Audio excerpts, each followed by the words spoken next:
What's going on, everybody? It's your boy Danny the Bull here. No Bull episode 6. We got Mr. Rolex in the house. We got Mr. MC1 in the house. It's Thanksgiving Eve. You're here. Oh, nice balloons you just threw up there, MC1. How do you do that? How'd you do that? FA balloons in the intro. Yeah, Thanksgiving Eve here in the States. If you're not in the States, it's just Wednesday, unless you're in Europe, and then it's, I guess, Thursday. But I want to thank you guys for coming on. What's going on? How you guys been? Awesome, man. I'm doing well, man. Doing great. Excited to be here. Yeah, Rolex, this is your first time on the channel, so why don't you give us a little background on yourself? I know that most people, if you're in the community, everyone knows who you are, but maybe some people that are on the YouTube side of things that aren't really in the Twitter side of things don't know as much about you. Yeah. Mr. Rolex. I got into crypto probably in 2017. Dabbled in Bitcoin a little bit. Just happened to be the right place, the right time, and ever since then, I was just in love with the concept. And then, regarding collecting, I've always been a collector of something, all types of things my entire life. I kind of collected things and had things that were sentimental that I still have. And I have things that have long gone, got rid of. And then I got into the digital side of collecting through some family and friends who started talking to me about Veve and some blue chip IPs. And at that time, I really wasn't interested. So it took them a few months to convince me. And here we are today, 12,000 collectibles later. Yeah. And what's your thesis on the digital collecting space? So based off of my previous collecting, the one thing that I unfortunately couldn't sustain was space. And I have a lot of space. Unfortunately, even with, just a maybe 3-year spree of collecting like sneakers, for instance, it got to the point where I ran out of space. So, the concept of having the ability to collect as much as you like and not having to sacrifice, land or space for it, it's very, very convenient. Yeah. Was that the same for you, Sanjay? Was space a big factor in your digital collecting onboarding? No, not really, man. I live in Texas, man. Everything's big here, man. I got a lot of space, but yes, to some extent, right? Digital collectibles. It's not just about the space to keep them, but it's also digital collectibles are more portable, right? You go on a business trip, you go anywhere, everything's with you, man. You can pull anything out anytime and do whatever, right? So there's a lot to it. It's easier to manage. It doesn't break. It doesn't get not affected by the elements and stuff too. So there's a lot of value to it. A lot of value otherwise too. Most importantly, I'm quite big into VR and AR and things like that. And these collectibles are next level in that immersive experience. They really are. Yeah, and Rolex, are you in it also? Is that a big selling point for you also, the AR, VR capabilities? Absolutely. It's something that kind of really got me into it the most, is just being able to put them in AR and or VR, enjoy them with the family. The kids love it. We take pictures. Just have all sorts of fun with it. And, long-term wise is, being able to wear glasses like these and be able to display my collectibles wherever I want worldwide, and just kind of drop them off here and there. And, people with the same technology can enjoy the beauty of my, collection. Do you have access to the Veveverse, Rolex? Yet? I do. I do have paid access. All right. I last stream, which was awesome, Sanjay, is one of the best streams. A lot of people when we were in at Comic-Con, some people brought it up and said, you got to get Sanjay back on. That was a lot of fun. But in our last stream, we were talking a lot about Veveverse. That's when it first rolled out, and Sanjay gave his impression of it. What's your impression of it, Rolex, so far? I love it, man. I'm not gonna lie. I wish I had more time for it, but I don't, unfortunately. But it's very easy, user friendly.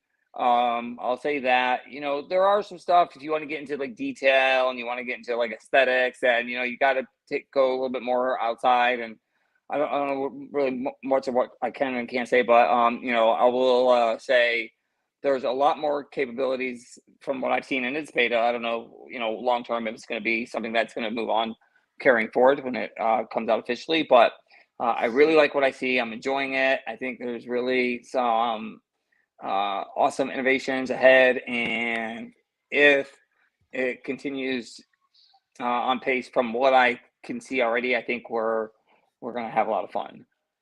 So. Yeah. Sanjay, are you still using it on a regular basis? Like what's it, how's it been for you? Is it like a sticky experience still? No, I love Veveverse, man. I was just gonna say, you're surrounded by like these expert beta testers.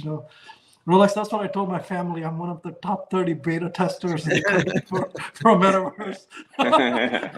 That's funny. Are they impressed? How impressed are they? I'll take it. I'll take it, man. I'll take it.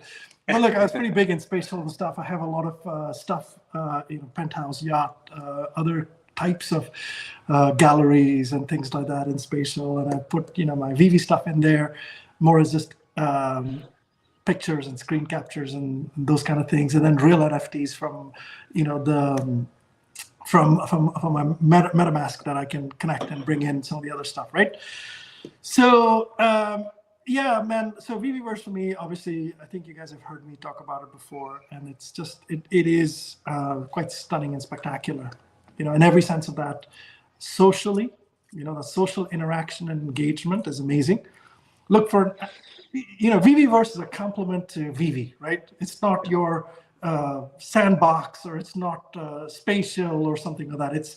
It's a complement to Veve, so it has to, accentuate those features of Veve. So if you think about what are those elements of Veve that it can accentuate, three things come to mind, right? The first one is community. Say what you want to, Veve has the finest freaking community out there. And so to have a social connectivity and that engine to support that type of connection between the community, top notch, better than spatial. Top notch, absolutely top notch. Everything you can think of, your avatar stalking, just like this, this type of feature, chat, you name it. It's all there. Putting a whiteboard, like, in Veveverse, I can just put a whiteboard here and then point and draw and sketch and do whatever I want. You can see it. I could put a screen on this side, Netflix running on it. Obviously, there probably rules around that. But I think Rolex has seen Formula One in my pad, from... You guys hang out in the Veveverse? Yeah, sure we do, Doug. We do, man. That's awesome. Yeah, first experience, you try to do it with, with some people. I've got to experience it with a couple people. It's pretty fun. I'm looking forward to having... And, I'm hoping this is something that can be done in the future, just having large groups of people being able to come together in the actual Veveverse space to, communicate, enjoy, like we do in the spaces on X.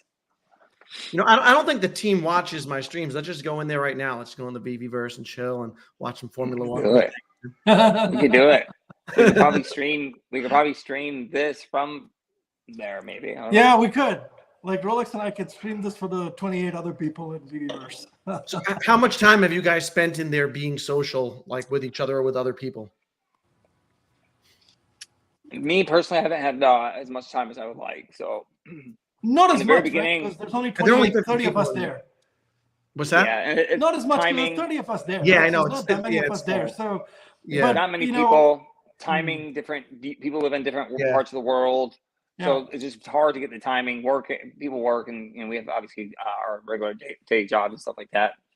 So it's not that easy. But when you do get the opportunity to experience that with someone from the community, it's an absolutely incredible experience.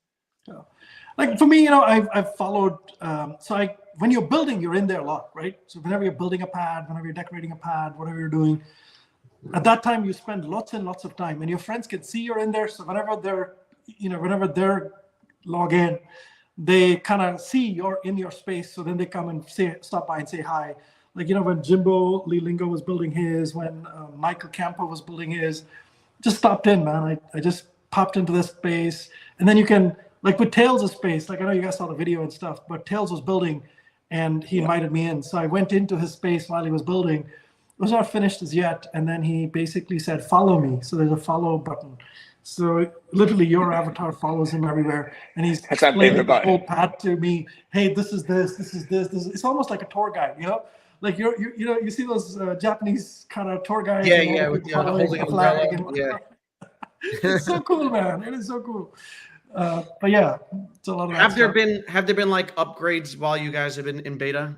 Have you Oh noticed? yeah, for sure. Many All, updates, all, man. all the time. Every time I log on, like if I logged in probably a few days ago, and there was a new update for the beta. So it was like I was like 2 updates past due. So to show how much time lapse between. But they're constantly moving some stuff. Yeah, we'll do a gold logo party, by the way, on my yacht. Cool, Mo. We'll do a gold logo party on my yacht. I'll back up my yacht to your yacht, Sanjay. We'll back There up you each go. other's yachts to each other's. We'll have a dual yacht party. I'm gonna have to There be you a go. +1. Yeah, There you for go, sure, man. guys. 100%. You're there. There's islands. There's also like jet skis that you can drive and stuff. So if you're listening, just get spatial and let's fool around in spatial for a little bit till VVverse gets going and everybody has it. But it's somewhat similar, the experience. Yeah, and I can't wait to get in there. Just because I feel like it just, when we talk about utility, I think that's the utility, is the ability to interact with your stuff and build around it. So I'm super excited about it. So let me bring up another point for you, Danny, Yeah. as well. So first one is obviously the social part. The second one is the quality. Veve is a premium digital collectibles app. There's animation, there's interactive stuff, there's sound. It's just high quality. When you look at Elsa, when you look at the Golden Moments, when you look at Spider-Man, Miles Morales, all of these things, right? Even now, if you look at all the new stuff that's come out, very high quality, right? So all of these things, you need a platform which can accentuate this. So when you bring something like that is so beautiful, so high quality and with so much of animation and stuff like that, you bring it into your environment, it has to show up, it has to kind of be next level. In my humble opinion, when you bring a collectible into VVverse, it's better than what you see in your vaults. You can do more with it than what you see in your vaults, and it's very highly immersive. It's like you're standing. Like still, when you look at a vault, it's still a screen, and you're kind of looking at it. When you're in the VVverse, it's like it's immersive. You're next to the statue. You're walking around the statue. In the vault, the statue rotates. In VVverse, you walk around it. Yeah, which is different, right? Do you think they've done a good job? Go ahead. The lighting, the texture, just the capabilities. When you put the actual collectible and like, for example, the partner statue, when you put it in display in the VVverse, just the aesthetics, the way it looks, it's absolutely incredible. It's almost mesmerizing. It's like you can't really take your eyes off of the gold, the way it shimmers, just how great of quality it is. And I have a pretty decent PC, not really the one that I want. And that's another part of the reason I haven't really got to explore as much as I would like. I really want to upgrade my PC and get a really, really badass experience utilizing that. But I literally just taken like collectible after collectible after collectible and dropped them in the VVverse just to see the difference between that and the vault, and just the it's just incredible. It's day and night. I feel like it's a totally different experience, a different collectible. It literally, when I say mesmerizing, some of the pieces are mesmerizing where you just want to stare at it. It's weird, but it's awesome. Has being in there changed your buying habits or collecting habits? Yeah, for sure, man. I mean, I would Rolex, say day one. Rolex buys everything all the time. Yeah, Rolex got it all, man. Rolex buys everything all the time. Rolex. I do have a little bit of everything, but it did for me too. I bought some things that I was like, I think I'm gonna need a few more of these just in case. So here's what changed for me, Danny. What I'll tell you is, when obviously since having exposure to VVverse, one of the things I noticed is I care more for animated, interactive, with sound collectibles Yeah. by themselves, right? Animated, interactive.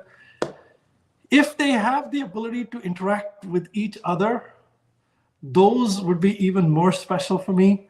Because at the end of the day, look, the posters are nice. You know, there's there's a static layer of collectibles and posters and art that you would put on the walls and decorate and whatever and stuff like that, statues, right?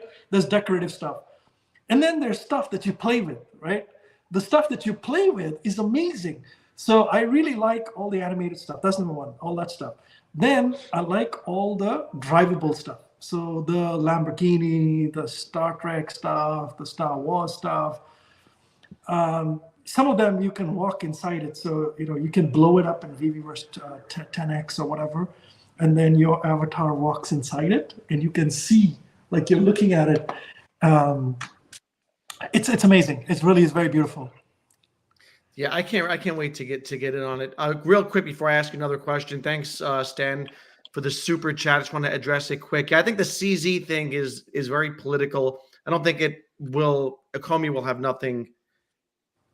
There's no lead to follow, I think, on their end of it, I think that it's actually good for all of crypto because it puts the whole Binance thing behind the FUD and the threat of Binance going down behind us. But in terms of community, you mentioned community before and how we have a great community. I do want to talk about a lot of the, you know, what do you guys make of all the negativity and the stuff? Are you guys in other communities aside from this one, and are they as passionate about? Yeah, what's your I'm in a experience? few communities. I mean, I'm not gonna go into like name. Well, I don't mind. There's a few names. Like I had a situation that happened recently to me that was a really crappy situation, Yeah. and because of that situation, I had a lot of people from different communities come and help me, you know, come together to kind of spread awareness to make sure number one didn't happen to other people, because it was still the malicious site was still up, and two, just to show support and make sure that they you know, they're doing whatever they can to help me kind of get my belongings back, but there was just so much support from not only the Veve community but just a lot of the other communities that I'm in. And you know, I'll give a shout out, man. You know, the Kill a Bear community was just straight like on point, helping me do whatever I need to do. They like, I was getting DMs left and right, broadside, you know, bones up. I gotta go give love, you know, across the board, and even like the kid called Beast. Like, I think the communities really come together when needed. You know, it felt really good, to have all those people, you know, come together to try to help. And I've seen it happen for so many other people. But there are, I don't know if there's toxic communities. There's toxic people in communities, and or there are toxic people that are not in communities but like to go to those communities to be toxic. For what reason? I don't know. Trolling. Maybe they're bored. Maybe they get a kick out of it. Maybe it's a hobby. I don't know. Maybe they're paid. But I just kind of tune it out and just listen to the positive things. So you noticed that in other Button. communities as well? Yeah, for sure. Yeah. What is it Now, about? as far as, Go ahead. I apologize. As far as the extent, like depth and like family wise, like I would say Veve Fam is probably like the biggest with the most amount of people. I would say the strongest of them all. Like, if there was one to be the foundation, it would be Veve. Yeah. So what do you make of the people who, you know, like, I think it's Tokes who said that he's gonna like post every day now about Omi and like tell people to stay away from it. And a lot of these people who have been in the community who are now, you know, just hurt, angry, whatever. How much of that is Vive's fault?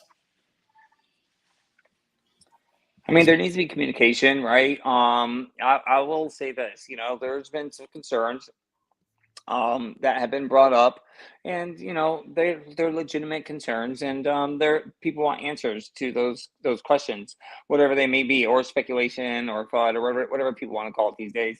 I feel like if there's a little bit more communication, it can kind of blow all that away, and then that kind of goes bye-bye. But without the communication, it still leaves doubt in people's mind, and with doubt, you have, you just want to maybe try to get the information any way you can at that point. So, yeah. Rolex is a nice guy. That's why he's giving you such a nice answer. I've got a more radical viewpoint there. Oh, let's hear radical, man. There's no a very radical viewpoint here, man. Look, we all know there's some kind of legal situation going on in the background. Okay. So you can say anything you want. You go to, no matter if you go to Pepsi. If there's a lawsuit against Pepsi, there is not one person in Pepsi that will comment on that topic. Period. Especially if the lawsuit or whatever, the judgment or summary judgment, whatever the situation is where the judge tells you you can't speak about it or you can't do something about it or whatever it is. We don't know all this stuff, right? Nobody knows all this stuff. We definitely know there is a legal situation going on, and there are some restrictions on it. And David sort of indicated, he didn't say anything about legal situation, but he indicated, look, there's some things when we can talk about it. He mentioned an expiry, right? Yeah, expiry, right? So you can keep asking all you want. You can tweet 50 times a day until that expiry has not happened. They will not say anything. So you can say your communication is bad, you guys suck, you don't do this, you don't do that. You say whatever the F you want to. That does not, like, no company on the planet, not even, like if you whoever started their own company and you were in that situation, your mouth will be zipped. And no matter how much people throw rocks at you and say communication, you should tell us, you should do this, they won't. So, like, period. Like, just literally, we have to wait for the expiry. Now, the only signal that we have is they've got a community and engagement manager. Why would you hire a community and an engagement manager unless you want to engage and share something with the community? That's the first indication that there is something's going to tick up, right? I don't know the answer here, but I don't care. I don't like all this fun stuff, so I just tune it out, man.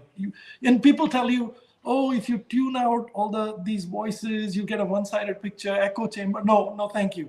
I have plenty of people who keep it real for me 100% every day. Plenty of people who don't FUD, but keep it real. So, if there's someone who's got a crazy ass point of view, I'm happy to shut it down. That's my radical view for you guys. And that's, honestly, that's my perspective on OMI. And I think my belief is they've got dedicated teams working on it. The closest signal to it was, Foster even saying, he was asked, is there a specific OMI team? He said, I can't comment on that, but what I can say is there are teams. Yeah, and we know that there's a blockchain team. Yeah, it's just, they have 100 people. OMI is very important to them. You think they don't want to communicate? You think they don't want to build? I think that in itself should give you an answer as to, they're in some kind of a mode, which they have to come out of that mode from that expiry something, and they will absolutely drive it, and they will drive it well. And, non-financial advice, you do what you want to do. You want to sell, you sell, because anything can happen. Like, even if their situation gets solved, there may be some new regulation, there could be some other issue that delays things. So you can never say what happens, right? But personally, I trust these guys. I'm an OMI, and I won't comment on whether I'm picking up more or not. But you know what? That's that. Sorry, Rolex. I know they're. No, yeah. It's all good, man. It's all good, brother. I'm just trying to keep the peace. Keep the peace around the world, man. The world's a crazy place these days, man. We don't want to fight over OMI. Too many people, I won't get into politics, but yeah. Oh. By the way, Jordan Riz, man, amazing guy too. Yeah, Jordan, shout out, bro. Jordan's a big Omi holder, man. Like, oh, holder. You got to come on a Comiverse one day, Rolex. Yeah, for sure, man, for sure. You know, I got plans. Yeah. And speaking of Omi, Rolex, you haven't really been on the Omi side. Is that correct? Yeah, no, I haven't really dipped in, you know, crazy anything substantial as of yet. You know, I do have a strategy, and just, you know, I'm kind of doing my due diligence. You know, if I do it, it's not going to be anything like, I mean, you know, I don't do anything and well, it wouldn't be a big splash. I'll just say that. I don't want to make DCA any, sort of thing. yeah, you know, yeah, or just, you know, look, just a little here and there. You know, I know there were some comments being made, and I just know if I was to make a big transaction like that, it would just, you know, no, I would just slowly do it and on my own time without nobody knowing. So Yeah. yeah, you know, I haven't really got there yet, but you know, What's the things purpose? can happen. How come you haven't gotten an Omi yet? Is it because there hasn't been utility? You're just not interested on the crypto side of things for the project?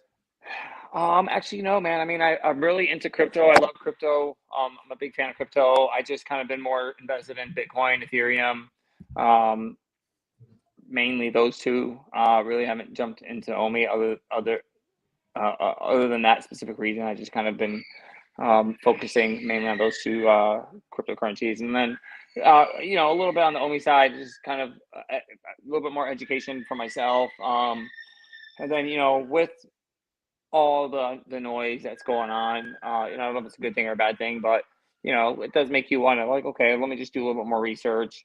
You know, I have people that I do really, I have people that I hope, I have people that I trust that, you know, care for me, and and on both ends of the spectrum that tell me, hey, you need to, you know, do this and that, and then I have people saying, hey, stay away, you know. So more people saying, you know, get in than stay away, but there are a few, and I do care about these people. So I try to get, you know, some advice from all sorts of people, but at the end of the day, I'm gonna make my own decision. I'm a grown man, and I can do that.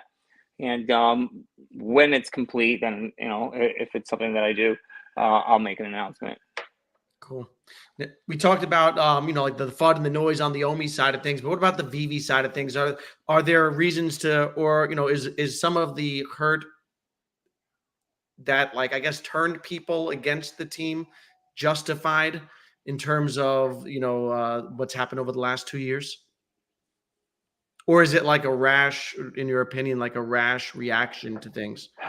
For me, it's like I've had my beef with Veve in the past with Let's certain talk things. I've about it. only All right, so like, yeah, like we all know there was issues like the box issues, not Yeah. never being able to hit drops. Like there was so many things that we used to complain about that people forget that we don't complain about anymore. It's kind of one Yeah. of those things like it's just something in the past. But there's probably 15, 20 things that we have now that we didn't have a year ago, 2 years ago, that people would FUD about, would literally have spaces about, and I would be in those spaces. And for some time, I'd be like, shit, am I even in the right project? Should I even be in this project?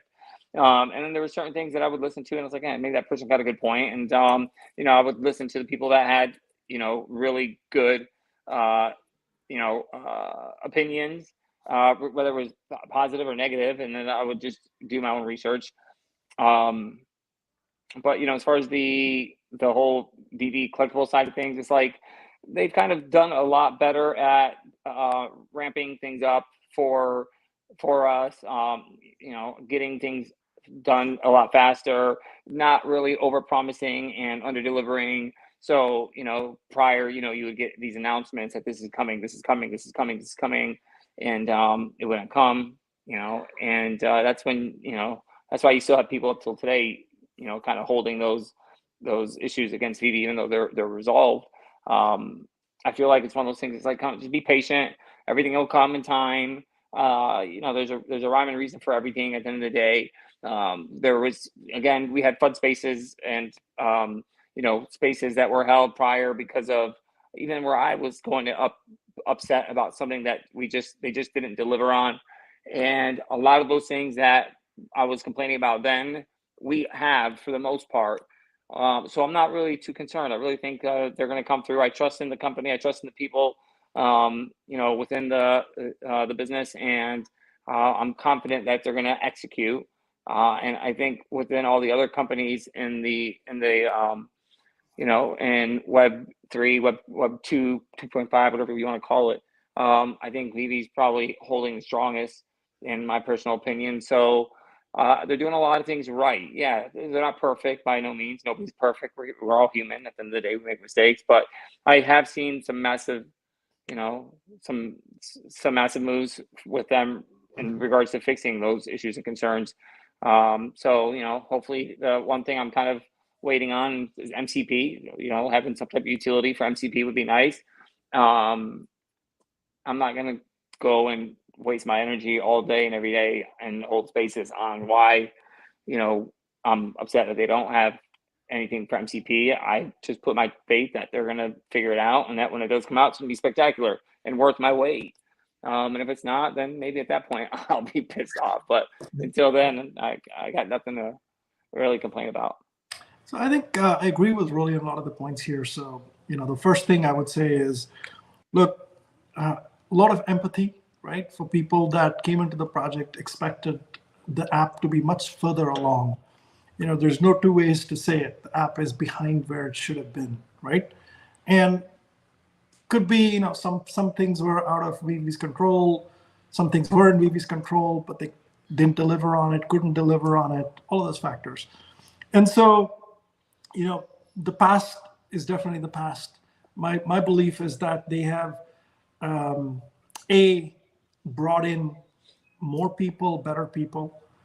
B, like when I look at someone like a Mitch, that was a role that was missing. When I look at Nestor, that was a role that was missing. When I look at, even like all the people that they brought in on the Corey, for that matter, producing those content videos, that was missing. And I've had the opportunity to kind of meet some other Veve employees in some of the other, some of the events, IRL events as well, like a lot of other people like Miss Deus Geek and stuff, right? Really high quality people that they've hired. And so they've hired good people. Two, they're replatforming. So they've thought through, hey, listen, whatever we were building, for some reason is giving us a lot of problems. It's not scaling. They figured that out. And they've started that effort on replatforming. They got the team, they've started replatforming, and they're building a foundation for a platform that can grow, that can scale whenever the next big thing is. It can handle MCP, it can handle OMI, it can handle, all of these other things, Veveverse integration. It can, you need a platform, it can have payments, you need that, right? So they're replatforming. We don't know what degree they're replatforming and stuff. So leave that aside, right, for a minute. And in the meantime, they continue to produce all kinds of IP, and that part of the business is always great, and it's still continuing great. There is one topic in all of this where I have a very firm point of view. People say that you should tell us what is coming, when it's coming, how it's coming. Yeah. No, don't tell me anything. I don't need to know that. Anything in a digital world, which is so, where there's so many ups and downs with IPs and with regulation and with other issues and, even the suppliers and all these things, vendors and whatever. You literally don't say anything that is going to come. When it's ready, you tell me. Until then, whatever is real is all you got. Whatever you have today is all you got. Whatever you're buying today with what you have is all you got. And I understand the point that the team had made promises in the past, and then so they had to kind of explain those things from the past and stuff. But they've taken a pretty, they've made a decision here. Look, there is no point saying something is coming and disappointing the community. There is absolutely zero sense to that. And nobody, like if I tell you there's some functionality coming, what is it that you're going to do differently today on the platform today based on that information, right? Yeah. And if you do make some decision based on that, you're making a mistake. So I really, really love where Veve is on this one. Don't tell me what the hell is coming. The day it's ready, you tell me what it is and how it works. The day MCP can be used somewhere, you tell me on that day, you put out a press release and say, and make sure you do it thoughtfully, Make sure you communicate it at the same time to everybody. Make sure it's easy to use. Make sure you've tested it. The damn thing works, and launch in that manner and keep building in that manner. That's my perspective on it. People don't have to agree on it, right? Yeah, I agree with that. I get that. My concern over their communication recently has been more on the OMI side of things. And I know that it's complicated. I understand all that. But, they had changed the tokenomics a couple of times, and that's fine. But part of the last, OUP program was like integration into the Veveverse and whatever. And it's okay if that has to change, right? Because things have to change. I'm fine with it, whatever. However, it's kind of like just dropped as an aside in an interview, right? Dan is asked in an interview by a YouTuber, and they just casually kind of say, we can't do land sales or whatever. And then that causes people to freak out, and it contradicts previous statements, right? Which then people then take that and it creates, I think, some doubt and fear and uncertainty around the token, right? Because they're just kind of like dropping that as an aside, and it's contradictory. So, I think that they do sometimes need to be a little more well thought out in terms of like how they present information. If anything, they should have said nothing there, because you know what? Yeah. If the guy had said that we can do land sales in phase 4, well, we ain't even phase 1 right now, right? We're still in the beta kind of thing. By then. Right. So if something goes on in that space, and I sent you an article that shows there's a lot of stuff going on regulatory, right? Something goes down, people will say, look, I bought OMI today because I thought we could buy it, and you said it on November 18th, 2023, that we would have it. So if anything, I would say Dan should have not commented on land sales at all, and just said, it's not ready today. We can't comment on it. When it's ready, we'll tell you what the thing is. So I think, but these guys also, I think they're getting a lot of advice on it. I think they've improved significantly on it. Very significantly they've improved on it. But every once in a while they're commenting on stuff that maybe they shouldn't. Especially that land sales thing. Who knows, man? But I think he was just trying to be helpful there. I don't think that there was any I just think that they have to be more cognizant and aware of the community, how thirsty people are for utility and any information regarding utility, and they have to know that it's such a nerve for the community that you touch that nerve the wrong way, it's going to have repercussions, and they have to control the communication. Just don't say anything. Really, don't say anything until the day you launch it, whatever it is, whether it's OMI, whether it's Veve, don't say a damn thing till it's ready. On the day you're ready, tell me, because that's the day I can do something with it. Otherwise, it's just a recipe for disaster. It's just going to create, even now, people pull up interviews where somebody said something and say, on that day you said that. Well, on the day he said it, nothing was built. They didn't know for sure whether it would get done. It was something they aspired to do, right? And things change. So why? I mean, but look, I think Veve's on its path to building something on the Veve side. My sense is that they are very keen to build out the OMI side. There was something holding them back, both from communicating or launching something. My sense is that when that expiry happens, they will both communicate and launch, and they should only communicate what they're launching. And, it's going to be a game of, we'll have to wait, man. But, the one good thing you have to understand, I think Dr. Prophet commented on this as well, is look at all these other companies that are in trouble. Veve took the safer path, and they're not in trouble, man. They're not in trouble. They did KYC. It was a pain in the ass to do KYC. It was a pain in the ass to do AML. And they had to get those pieces in place before they could enable those, different types of payments and stuff. And even with those payments, when they had issues with payment providers and this, that, and the other, they took a cautious road. And there's no point trying to please 100 people or 1,000 people and launching something prematurely and getting yourself into massive fines. What did they fine that guy, the Binance guy?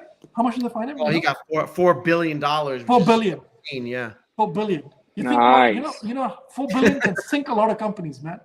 Sink, you're dead. You're freaking dead. Completely dead. Yeah. So you can't afford fines like that and stuff. And we don't know if Veve's paid some fines or not. They may have, but they are. I like a company that is a little more conservative, especially in this rough, volatile kind of environment. Well, the problem is that they're on the crypto. On the crypto side of things, you don't want conservative because it's a 4-year cycle, right? So there's the fear of missing out on a cycle. Yeah, I mean, look, if people want to trade it up and down with no underlying utility based on cycles, right? Then that is a different exercise. This is not intended to be a cryptocurrency, man. It's a utility token. It's tied to utility. Now, it may go up and down, but if it goes up and down without underlying utility, there's only people that are going to get rich and people who are going to get poor, and it's going to be a transfer of wealth between people that know how to trade and people who don't know how to trade. It's got nothing to do with underlying utility. And I think, leave the 4-year cycle for a minute. The first 4-year cycle, Veve wants to be a company that's around for the next 50 years, 100 years. They should relentlessly build and focus on utility. I want that Veve team to have, whatever they have, whether it's 10 people or 15 people working on the OMI token to create that utility as part of OUP MCP. Work on it, man. Work on it hard. Build it. Don't worry about all this other drama that's going on. Launch it. When you launch it, whether it's a down or an up cycle, there will be a natural lift to OMI. Then hire even more people and create even more utility, and then drive that next. It just has to keep going step, and don't just try to make money on some kind of volatile event. That's my take on it. And you can disagree, it's okay, man. We can all disagree. I think that there needs to be a balance, and that they do need to pay attention to the cycles, because that's your opportunity to capitalize on a hot market, right? And they pay attention to the OMI side of things. It'll benefit the Veve side of things, because there'll be arbitrage between the two, because they have an opportunity to create whales in the community, right? Like someone like Jordan Riz, who's heavy on OMI, whatever he's got, 200 million, whatever. Randy Chavez has all this OMI. And if it goes to a certain price, they'll have a certain amount of money. And a lot of that cash is going to flow then into Veve. So they can create their own whales in their own community. And then that'll just have its own ripple effects. And I do think that they need to be cognizant of the Can I correct one thing, Danny? One thing. Yeah. One thing. We don't know that they have not done anything with OMI. Correct. Yeah. They have not launched anything with OMI, and they have not spoken about utility tied to OMI beyond whatever was in the OUP phase 0, right? I don't think it's fair to say that they have not built anything. We don't know that question. Well, I didn't say that. Yeah, I'm just talking prospectively. We know, absolutely, we know they're working on OUP phase 1. We know they've got a dedicated team working on it from everything we hear. And we also know that they're not able to talk about it till a certain expiry. So, you have to wait until, and when that expiry happens, I hope we find out what the expiry was about and it becomes public or whatever it is. Maybe we will never talk about it. I think we will. I'm sure we will. Hopefully we do. I mean, the fact that he mentioned it and threw that nugget out indicates, I think, that we will. And I think David, in his most frustrated moment, said, if you guys think you have bags, think about our bags. And then there was like all this rock throwing at him saying, you got your bags for free or whatever. Dude, he's the founder of this damn thing. But all he's not trying to tell you that, anything other than he's got a lot to gain from it, as much, much more than anyone by order of magnitude. So there's no reason why these guys, if I know them, there's no reason why they would not. It makes no sense for them not to care. I know, I always did. Correct. That just makes no sense. If you have 30, even just as a human being. How many billion does David and Dan have? Do we know how many 30 billion? Each. Huh? 30 each. 30 billion OMI. Yeah. And with 30 billion OMI, if it hits like 1 cent, what are these guys? How much do these guys make? That's $30 million, right? No. 3 billion? 300 million. Hold on. 300. Yeah, there you go. Let's do some math. That's right. 300 million. 300 million. That's crazy. Each. Yeah, that's crazy. You think they want to sit with that, sit with a thumb up their ass and not do anything? with this token? You think they don't want it to list it on exchange? You think they don't want to build it? You think they don't want to talk about it from the rooftops? You think they don't want to integrate it into Veve like super fast? Yeah. That'd be great if they have these things are the irrational. And there are people, there are two types of people in our community. There are people who are very bright and have good points and valid points. And I think Veve is to blame for, some things and those are very valid points and they should keep making them. And, at the end of the day, nobody knows whether it really is a lawsuit or not or whatever, right? So they communicate. And then there's people who, no matter what Veve does, will always throw rocks. Even when it hits a buck, they'll throw rocks at something that, they should have done that would have made it $5, And we have to separate those two voices. We have to know who's who kind of thing. Yeah. I don't know if you guys agree or not, man. Again, you could say I'm more pro Veve than an Omi than, I have a lot more blind faith than others. And maybe at some level, there is a faith here as opposed to something that I'm seeing, right? You can, I'll take that criticism all day, man. I'll take the criticism all day. Yeah. Just reading through the chat, some funny stuff in there. Yeah, Justin, thanks for the super chat. It's Orban time. Truly one of the. I don't know what Justin's funny. I'm not sure what Orban. It's got the Omi, so it's got the Omi. So yeah, thanks, Justin. Appreciate you. Thanks to all chat. I definitely agree with you 100%. and think that they want the token to succeed. It doesn't make any sense for them not to. Why? I do want them to have the ability to scale faster, right? Jeremy Padawar, that's how you say he lit him up. He lit him up. Yeah, and he said, it's a sprint, not you say it's a sprint, not a race or something like this, and you have to move fast. I don't think Jeremy's on the inside, so they can't talk about the lawsuit or whatever with Jeremy either. Right. So. But he's talking about in general, they're scaling up and Omi and stuff. He says it's a sprint. It's 100% a sprint. Do you agree with him that it is a sprint and time is of the essence?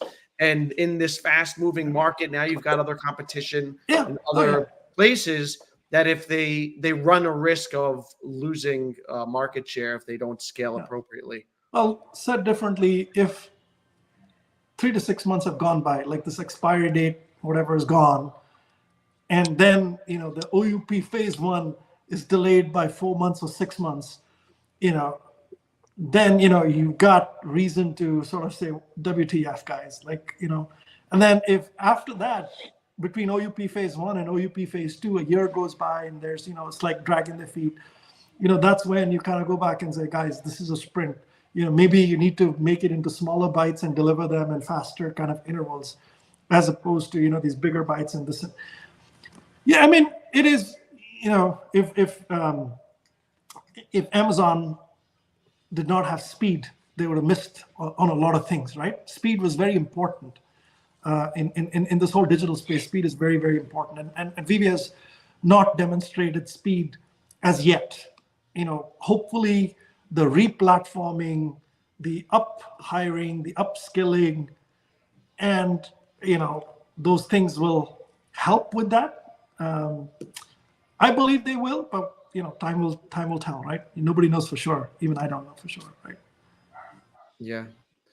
Rolex, what do you think? You're in like McFarland, right? And some other places. What's your take on Veve versus them in terms of growth and stuff?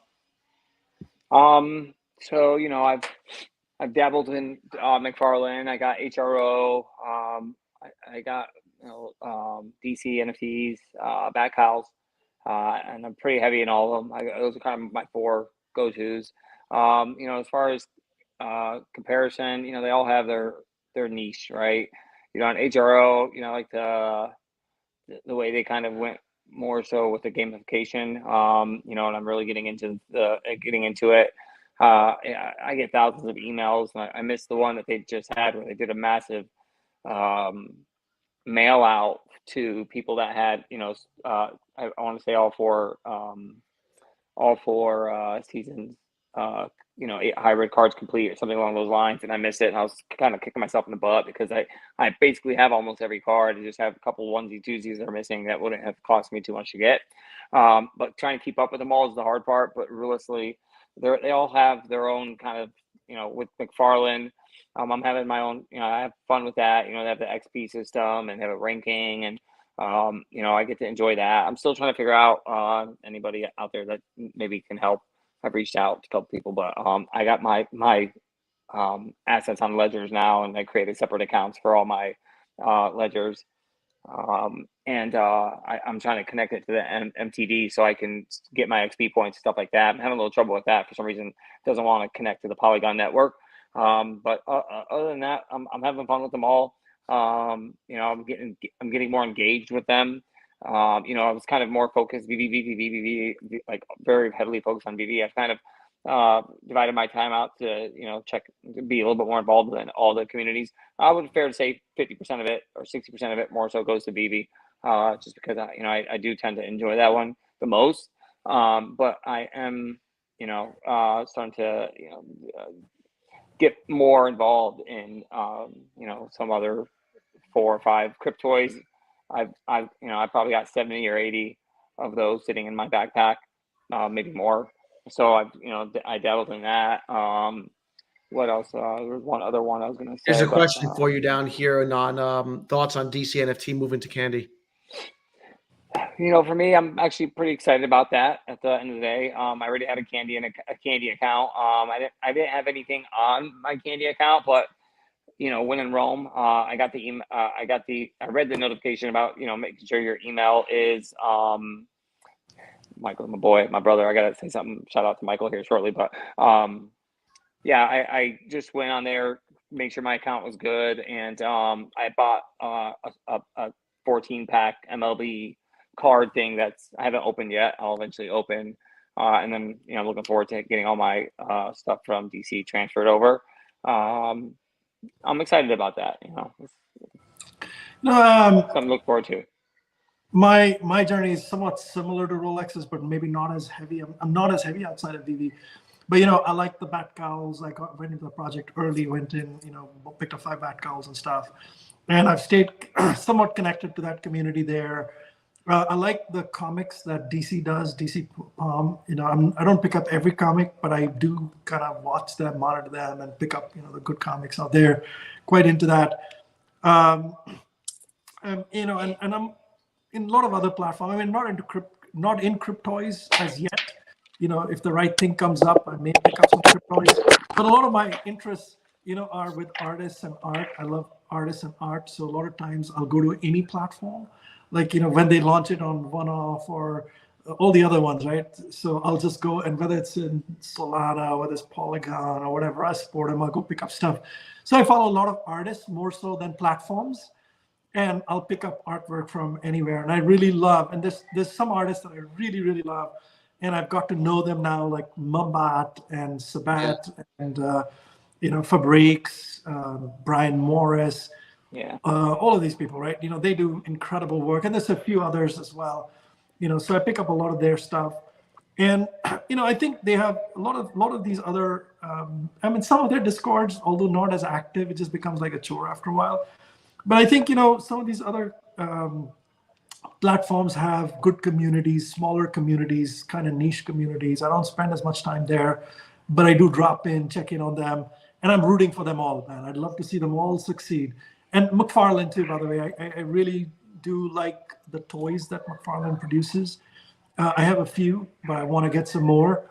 I had an issue for a while because of a situation. We don't need to get into that, But that situation is now kind of, it's at least quietened down. It works for me. So, I follow the McFarlane project and as well, and I like them as well. Yeah, Michael here talks about having all the collectibles in one place one day. Rolex, how important is self-custody for you and interoperability? I mean, it's important to me. I was in a space earlier today, and Sanjay touched on a really amazing point. Because of the situation that happened to me recently and getting my wallet, MetaMask wallet drained. Yeah, it kind of gave me a different point of view on how fast do I really want that now? Do I want it? Yeah, sure. Who doesn't? Of course, I want to be able to move my items whenever I want, however I want, to wherever I want. And maybe I can just hire someone with the volume that I carry to do it for me. Nonetheless, I'm pretty capable of doing it myself, and there are precautions that you can take to be extra safe. So I'm looking forward to it. In the meantime, I'm fine with where they're at. I'm good. I'm not in no rush to take them off the platform.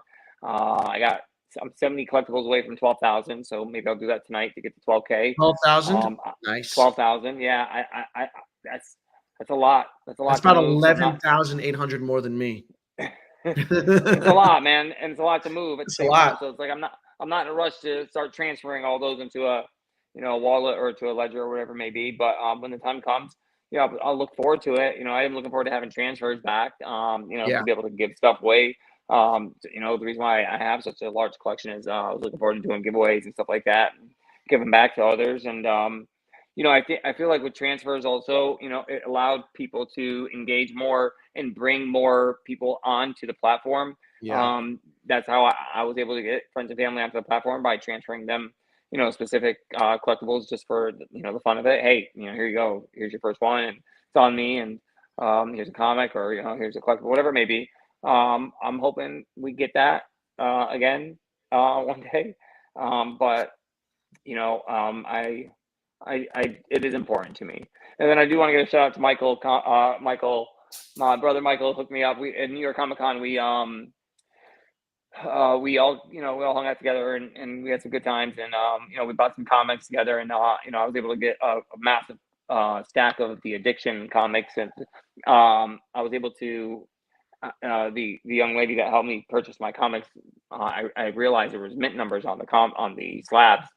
And I was able to get on the red version, like very double-digit mints, and on the blue variant, my mints were in the 500s, and Michael had some double-digit mints on the blue, and we decided to do a swap. So he mailed me the two, and I got them. I want to say a couple days ago. So shout out to him.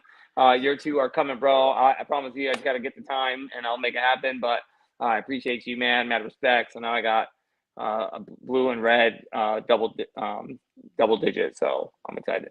Yeah, Michael. I met Michael in Comic-Con for the first time at the Friday the Thursday party. I met him and we talked on the Friday party, and he was nice enough to gift me some comics that he had picked up, because I didn't get to Comic-Con on the first couple of days. So I missed out on some of those Spider-Man physicals, and he just gifted them to me on Friday.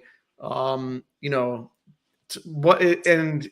I left those parties with such a great feeling because of, Michael and all these great people that are just, and look at, damn, Michael just gifted 20 memberships. Wow, dude.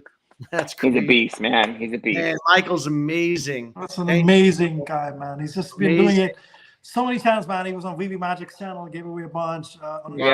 He's got good art, man. Amazing person, pure heart.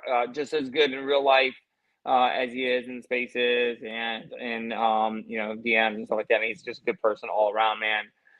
It's good to have people like this in the fam, and that's why I say, as far as strength in communities, Veve fam's strong, man. Very, very strong. It's so strong. I came home from that Thursday and Friday night, and my wife got it when we got home. She got it because she didn't get it before. Then she met, and she didn't know what to expect when she thought it was gonna be a bunch of weirdos. I mean, yeah. And we all do, right? Most of our wives probably think that. Yeah, I had to drag her there on Friday. She was complaining for months beforehand. I was like, "Joe, trust me, you can have a good time. Just come to the party. It's gonna be great." Did she have a good time, Danny? She had a great time. She said, "Yeah, she had a good time." I'll tell you something, man. When you see the commentary that goes on X, right? There's quite a polarized view that you see. There's like pro and anti, and there's like all this fights and shit like that. But when you actually connect with the Veve fam in IRL events, or when it's one-on-one conversations or smaller groups, it's incredible. The amount of gift giving that I have seen happen within the Veve fam is orders of magnitude higher than I've seen in my own family. I don't mean to, call my family bad or anything. They're really good. They share gifts and stuff. But For sure. think about it. Just the gift giving, and then also the kindness and that thoughtfulness, right? Like Mahalo and Rolex. Big shout out to Rolex, man. I was out, with my wife for the weekend, and Rolex basically says, "Hey, listen, these guys are, Mahalo's got a session open, and he's getting tickets. He can pick you a San Diego Comic-Con ticket. Do you want one?" And I said, "Yes." 30 seconds later, Mahalo calls me. He says, "Do you have an account?" I say, "No." And then he opens an account for me with my data live, and then gets me the ticket. I mean, this is, this type of stuff is incredible. And then even with the Omi homies, Max and Janie and stuff, if you think about Foster, right? Foster walked up to me at New York Comic Con, and he said, "Look, I have this little gift, and it's like this, clay chip with Omi on one side, Veve on the other side, right? Yeah. Token, yeah, beautiful." Yeah. And he said, "There's only 2 people that are not on the team that have this, and you're one of them." And it was incredible, man. Just felt so special, man. Honestly, I felt so special. Veve Gatsby. How about Jay Green, man? Said, Jay Green too. Jay Green with so the pins. Nice, man. Jay Green, look at Jay Green. The he gave me a pin. Yeah. That thing was sick, bro. Like, I was sick with my PFP on there, bro. Like, that's so thoughtful, and for no reason. It was just from the kindness of their hearts, man. It's amazing. And think of Getsy, Veve Getsy, right? Getsy basically walks up to me and he gives me something. Say that again? I'm just reading the comments. I have to show you guys this, man. This is like, you have to see this, man. This thing makes me. I want to see you rock out the guitar. This is so incredible, man. Okay, I'm jealous of that now. Oh wow, that's dope. I gotta know how you got that. Veve Getsy, and it's got my mint number and stuff at the bottom too, by the way. Oh, that's your logo mint number. Yeah, and so Veve Getsy and his wife walk up to me and said, "Hey, listen, you do a lot for the community, and thank you for this." And they give me this. So amazing. And then, basically what I found out is there's only 3 of these. David has a gold one, all gold. Dan has an all silver. And I actually have the gold and silver one. There's only 3 of them. And it took 14 hours to create this. Wow. 14 hours to make this, man. Like, that is awesome. I have not spent that much time talking to Veve Getsy in my life. Back. Let me see it. Put it back in the screen again. Let's see it. That thing's so beautiful, man. It's got the font on it is perfect, and the shine on it is the reflection spectacular. Mm-hmm. It's beautiful, man. It's just and this is just when you think about the love in this community, right? People selflessly give, man. People selflessly give, and to me that fabric of what's the Veve community is amazing. Now I am in other communities as well. I chat with them, and maybe they have all that stuff, but I just haven't, experienced that there. I'm not as deep in there, but I try to pull some of them into our community. Like another person I want to shout out is Yostef, man. She is so incredible, man. She's awesome, man. She's amazing. She's awesome. She just had a really awesome whatnot. I know she has some really awesome whatnots. If you haven't checked them out, I definitely recommend on your next one, check them out. I was able to get some really dope stuff, and her pricing is on point, really good pricing. It was awesome. So, this is a very good point. So start shilling Veve to your VC friends. All right, look. So he is. I'm a mentor at Harvard's Innovation Lab, and I'm also an advisor to a couple companies, man. Every one of those guys, first thing I do is at least my second or the third meeting is in spatial, in my either on my you're luring him in, and I show them all my Veve stuff, right?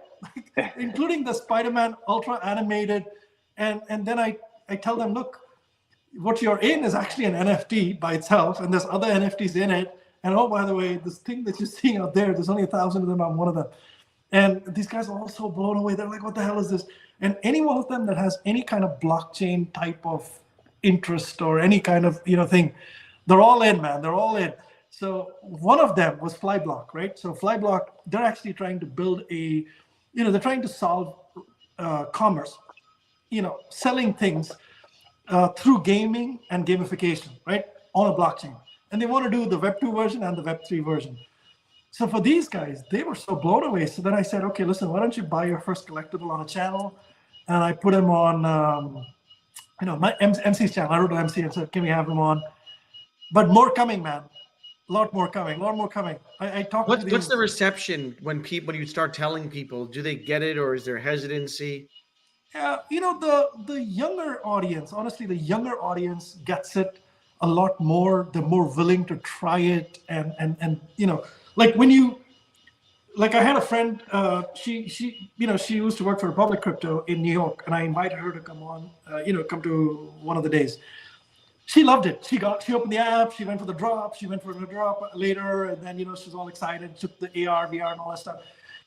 These slightly older guys, they hear more of the mainstream narrative of, this NFTs, and they say, "Listen, not for us." My business partner, he's ultra high net worth, man. He's like 8-figure ultra high net worth, maybe 9. And he's, he sees it, he hears me, but I think someday when it becomes mainstream, he'll jump into it, Yeah, that's sick. Well, my brother's in it. My brother's president of an oil company. He's got a couple hundred collectibles. He's got Todd. He's got some really good stuff. Is he as and he's passionate as basically you are? waiting for Veveverse and MCP to come. Once MCP becomes actionable, my brother will spend a lot more money, man, on the app as well. Yeah, Rolex. You collect a lot of physicals, right? God, man, I do. I have boxes every single day that come in. Comics. I've literally have like 50, 60 slabs coming that I had graded at CGC when I was in New York Comic Con, plus everything that I have. I just bought some more comics on eBay that I just saw that I really wanted, like all the variants of Miles Morales with Venom doing the basketball, like all of those. Might die here shortly. If they do, I apologize.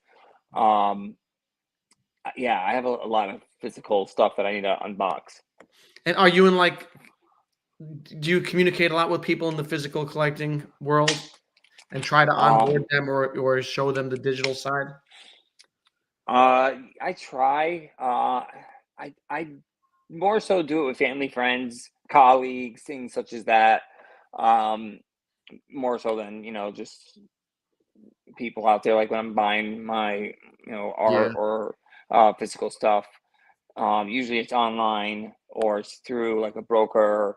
So, that communication is more email or, phone, but family, friends, and colleagues, whenever I get the chance, I definitely shill specific projects of them. Were you shilling at the height of the bubble? And did it burn you? Maybe a couple people. I think Rolex froze on us, or did I freeze? Yeah, Rolex froze on it. That's funny. That's a funny angle. You should take a screenshot. Whoever's got it open, take a screenshot. That'd be funny. All right, we back? Yeah, you back. Did we all go out, or was that just me? Just you. You timed out for a second. Brother, just you. Okay, sorry. Sometimes we took screenshots of your face because it was funny. Thanks. So the question was, are you shilling, Veve at the height? And then that was your expression. Yeah. I don't even want to know what it was. I would probably fair to say I probably shilled it to a couple people, but no damage was done. It maybe a little to myself, but that's about it. But I didn't really do much damage when I was in the height, when we were in the height of the market. I actually started buying heavily after that, fortunately. But there's a lot of people who like we've been in Veve long enough now to know the type of people that Veve appeals to and the type of people that Veve does not appeal to, right? And the type of people that are neutral to Veve and may come into Veve at some point when everybody else is kind of green candling it, right? So there's a class of people that are take slightly more risk.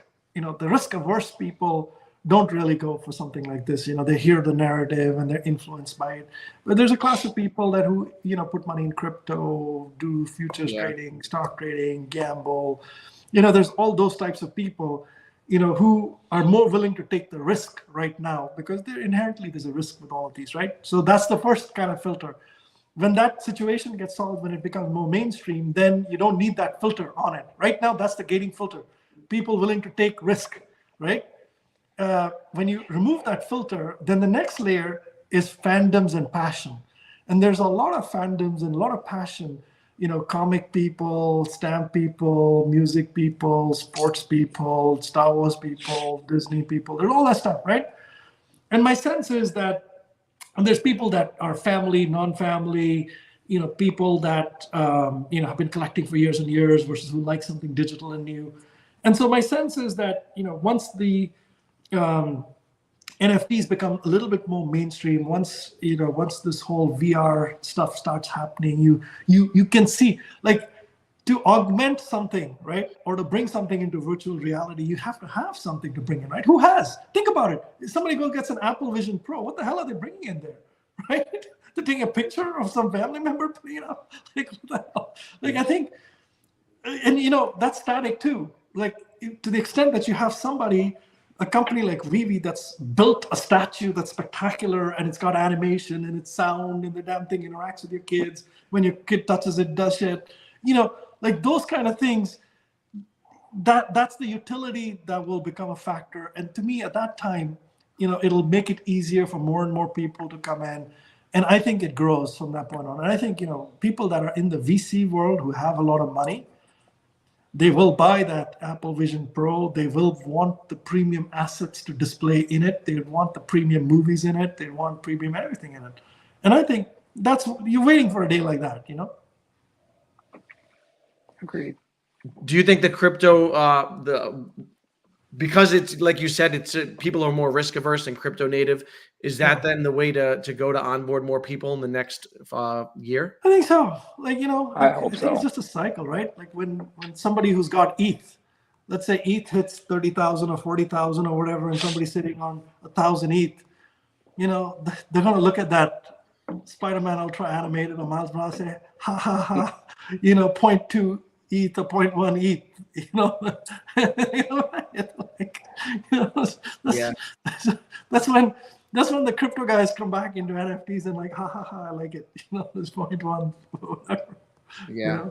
I definitely think that the cycle will play out again where money. But not the PFP types, though. I think the PFP ones are done. I think like a kit called Beast type NFTs that have 3D models and GLB models that come in and somebody can do something with them. I think those are the ones that kind of go in the next cycle. At least that's not financial advice. Again, that's my belief, is that's what would kind of go to the next level. Yeah. How are you guys on time? Want to wrap up soon? I'm okay. I'm good. I'm good, man. Yeah. All right. Maybe I'm going to pour a glass of wine then. Maybe I do that too. Yeah, you want to grab a glass of wine? Yeah, we could. Oh, let me go grab something then. All right. Give me a minute. You guys. Yeah. Yeah, you guys are good. Do your thing. I'm not a drinker, but Just kind of what me and midnight. Sanjay do here. No, you guys do that. You guys are good. I'm a midnight toker, so. All right. Where are you out of? Where are you based out of? Florida, Oh, nice. Tampa, Florida. Yeah, I'm out in New York. Do you come to New York often? All the time, man. My wife's family's from Jersey, so I'm there quite often. Nice. Go Cheers. visit them. You strike me as a New Yorker. Yeah, man. I mean, I lived up there for 6 years, man. I lived in Brooklyn. Grandma had a little, not little, but a big ass like townhouse right across the street from Kings Plaza, and I used to stay there when I was a little younger, from 10 to 16. My younger years, but had a good time, man. Running around in the streets and being a kid. Yeah. Yeah. But I'm from Detroit. I was born in Detroit. Oh, I didn't realize that. Yeah. Yeah. Well, Are you going to I was Paris? raised in Florida, man. Paris, no. San Diego Comic-Con, we're good. I'm locked in. Got my tickets. Got my wife tickets. So set up for that. I'm looking forward to it. I'm excited. I will help me get those tickets too. So thanks to him. He called me. I was at work. I was doing 100 things. and I tried to go online, and at that point I wasn't even registered with the website, so it was like no chance in hell. And he got me registered, he got me booked, and got me in to be able to get registered for my wife. Got her tickets as well, so I'm excited. Do you go to San Diego Comic-Con every year? Is it like a yearly thing for you? Nope, never been to San Diego Comic-Con, man. Been in New York Comic-Con. This year was my second year to New York Comic-Con, but never been in San Diego, so it's been my first experience. I'm excited to do it with my wife too. Very nice. Here we go, Sanjay. Yeah. We doing some giveaways or what? What are we doing here, man? We're doing something? Whatever, man. Down. Wherever it takes us. Cheers, guys. Cheers. So really, why don't we both go pick out something and give away, man? You want to do that? I can go find something. Ooh. Let's do it. Let's do it, man. Let's make it fun for everybody. Oh, You gotta give me a couple minutes because I gotta. Or maybe you guys chat while I go pick up something and then. good. You guys, I can talk to the crowd over here. Yeah. All right, I need some time because I gotta dig deep. I don't know what I have in any of these boxes. Yeah, so that's good. That's great, man. I'd love to be, you know what I'm saying, to have to dig deep. I'm gonna answer Mo Collections. Mo, I do, man. I actually got a new one today, believe it or not, a new Rolly. My Rolex guy called me up yesterday and told me he had a nice timepiece for me, and I was pretty excited. And I went and picked it up, and it didn't even know what I was getting, but it ended up being it's a rare one. It's a lefty. Rolex came out with some new lefty that they're trying out, but from what I'm being told, they're discontinued, and it's a Sprite. It's the GMT with the black and green around it, so I'm pretty excited about it. But retail on it's not too shabby, but the resale on it is a lot better. So I'm just happy to add that one to my collection. What made you start collecting Rollies? You just always loved timepieces, or? Not really, man. I just got to a point in my life where I wanted to, work hard, man. I work really hard. Like I didn't get anything handed to me. Nothing. Zero. Zilch. I had to bust my ass to get everything that I have in this life. Everything. So I'm very prideful when it comes to specific things. And when I bought my first Rolex, I was in the Grand Cayman Islands, and it was kind of one of those things where out there they had a Rolex store at the Ritz-Carlton that we were staying at, and at that time I had the means to be able to buy one, and I spent 3 days, I think, trying to pick which one I wanted. And I remember at the towards the very end, I was like, I'm not gonna do it. I'm not gonna spend this kind of money on the watch. And my wife literally looked me in the face and said, "You're buying that damn watch." We spent 3 days shopping for a effing Rolex. And you're not going to waste this lady's time. Her name is PJ. She's absolutely amazing. And she helped me get that. As I was walking out, she's like, "Hey, I think I got the perfect one for you." And she pulled it out, and I was like, "That is perfect." And it was a 41 millimeter Datejust.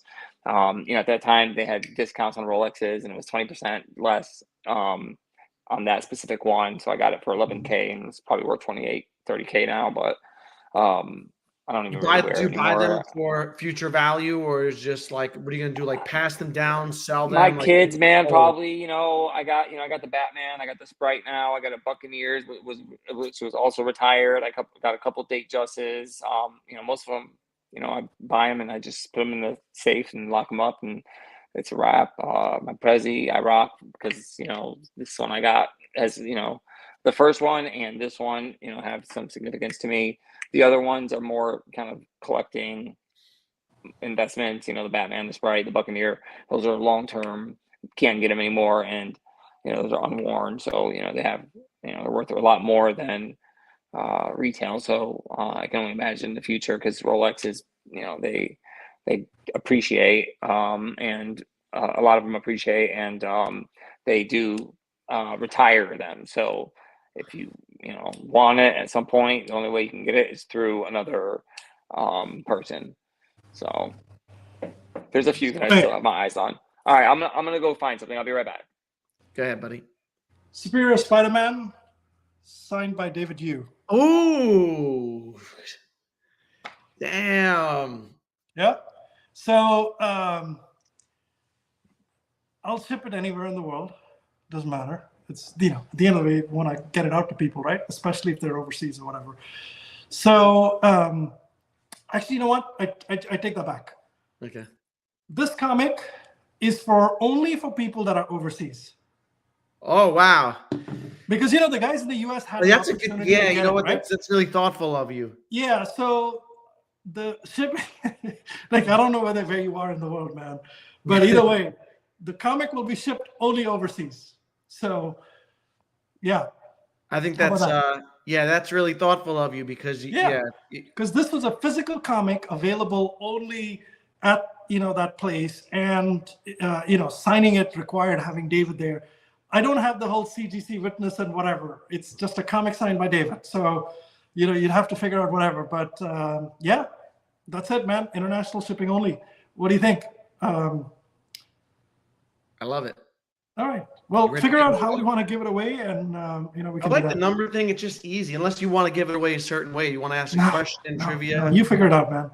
So, All guys, right. if you're in the U.S., just let it go to the guys who are international. I'm Yeah, sure I you'll like figure that. out a way to get something locally. Right? All right, so this is for overseas fam only. Yep. Let's see what we got in the house. I'm gonna pick a number from 1 to 30, and if you are overseas in the world out there, go. Let's see what we got. 1 to 30. Pick a number. Put it on chat.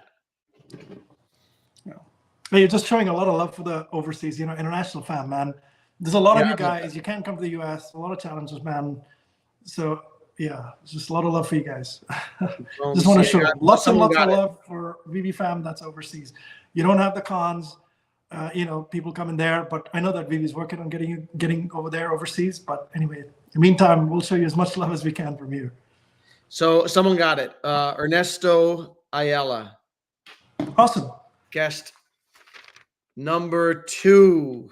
Wow, very cool. Ernesto. Congratulations, Ernesto. Shout out. Where you from, Ernesto?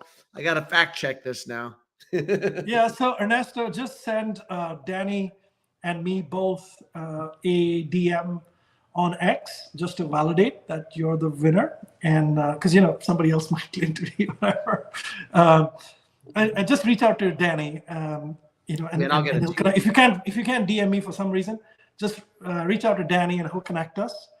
And I'll ship it. So get me. By the way, I don't need to. Oh, if that's your real name, that's great. But otherwise, I've been able to ship internationally with just whatever your X handles are or whatever. But just the address needs to be correct. That's awesome, man.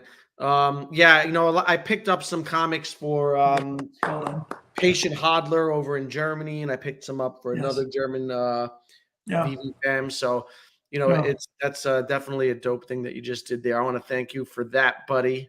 Pleasure, man. My pleasure. You bring smiles to people's faces.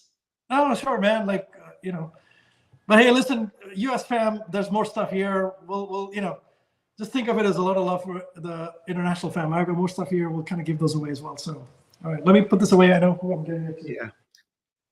Yeah, Ernesto. It's not overseas, but that's that works. Outside of the US is what we should have said. Congratulations. It's a grail. How many of those comics did you pick up? Say it again? How many of those comics did you pick up when you were at Not as many. I don't have that many. I probably might have 2 of each left for myself now. So it's not like I have a ton of them. Because by the time I got there, they were already all gone. But I was just happy to give it away, man. Not that many, but yeah. You were there on Saturday only, or you were there Friday? No, also? Every day, man. Every day. Thursday I came a little later. Thursday I came only in the afternoon for a few hours because there was stuff going down. Friday I was there most of the day. Saturday, Sunday too. Sunday I left early, so maybe around 2 o'clock or so. So I went all days. I quite enjoy that. What wine are you drinking, by the way, Danny? I'm drinking a Malbec. Nice, man. I love Malbecs. Oh yeah, nice. Yeah, from Argentina. What are you drinking? I mean, a Amarone. Nice. Very nice. 2018. A friend of mine gifted it to me, so I said, okay, let me taste it. Super good. You a wine connoisseur? I drink a lot. That makes you a connoisseur. That qualifies. I guess that makes me. Yeah, but I used to go to Napa quite a bit. So when I lived in the Bay Area, every other week we'd go to Napa or Sonoma or something, and then yeah, get me drunk enough, and maybe I'll ship the piano too, right, somewhere. I need to start collecting some comics so I can give some things away, man. Yeah, let's go to the comic store, man. Wednesdays is the day. That's the day the new comics come in. I don't know where to start, and I'm afraid to go down the rabbit hole, man. I have such an addictive personality. So there's an app. It's called Key Collector, right? So if you look at this app, let me pull it up here. How is it? Yeah, if you guys just joined, Rolex is digging in his crates, looking for. So this is Key Collector, right? This is the app, Key Collector. Yeah. I think it's like $3 a month or $4 a month or something like that. But every week it tells you what comics are getting released that week, and it tells you, a little bit about them and which ones are good or not. And then it also has the Hot 100 period, the top trending. It's a good app to if you're into comics and you want to kind of stay abreast. That's like a good one to use. I think I do want to start collecting comics. I was a big baseball card collector. Yeah. But I sold off a lot of stuff to capitalize on this crypto bear market to accumulate stuff. But I'm looking to get back in once. I think, this is which Rolex we giving away, buddy? That's a good one. That's a good one. Maybe one day when we hit the bull market and everything pumps. Space is recorded, Rolex. We'll take a look at current values and maybe we can do some fun like that at some point. I got 2 comics, and I don't know if Sanjay did one of them, but he may have, because as soon as I hit the button as I was walking, I think I saw it. So, and I got 3 items in total. So 2 of them are comics and one of them's some other item. So we'll do the first one is going to be Spider-Man. Nice. Spider-Man, the Veve one. This is signed by Dan and David, you both. I got that one, and then of course we'll do a Virgin variant giveaway as well, and that one's also signed by David and Dan. And then we're gonna do a digital, not available, but the physical. We'll do a common Iron Man giveaway Funko as well. So we got those 3 items up for giveaway, however you want to do it. I'll ship it to wherever I have to ship it to, I guess. Funko's heavy. Let's go. I'm tempted to go for that one too, but I'm just kidding. Did you get a physical Funko? It's back there. So I have a common and an uncommon. All right. Did you get a good mint number? Say it again. Did you get a good mint number? 69. Nice. Not bad. Not bad if I say so myself. Someday there's some buyer somewhere for it. Number 69 Iron Man, Playboy philanthropist, billionaire. I'm sure somebody will want that. See this comment here, man. This is pretty amazing. Rolex. That's pretty amazing. A Rolex that he received from Castro. Wow, that's pretty awesome, man. It's amazing, man. That's super amazing. Yeah, that's amazing, brother. Hold on to that one forever. Hold on that one, yeah. All right, so let's do it. Rolex, is there any way you want to give it out, or should I just do a number from? We have 65 people here. I can do a number for 165. Does that work for you? It's up to you, man. You do. Or do you want to do it a different way? You want to do a trivia question? No. Do it how you want to your show, man. We're here. I'm excited to give some stuff away. All right, this is amazing. I love it, and people love it too. So we're gonna do 1 to 65. Don't go yet, people. Let me write it down first. All right, give me a second. All right. Go 1 to 65. Pick a number. You guys are trying to win this dope comic signed by both Dan and Dave. Let's see. The numbers are coming up.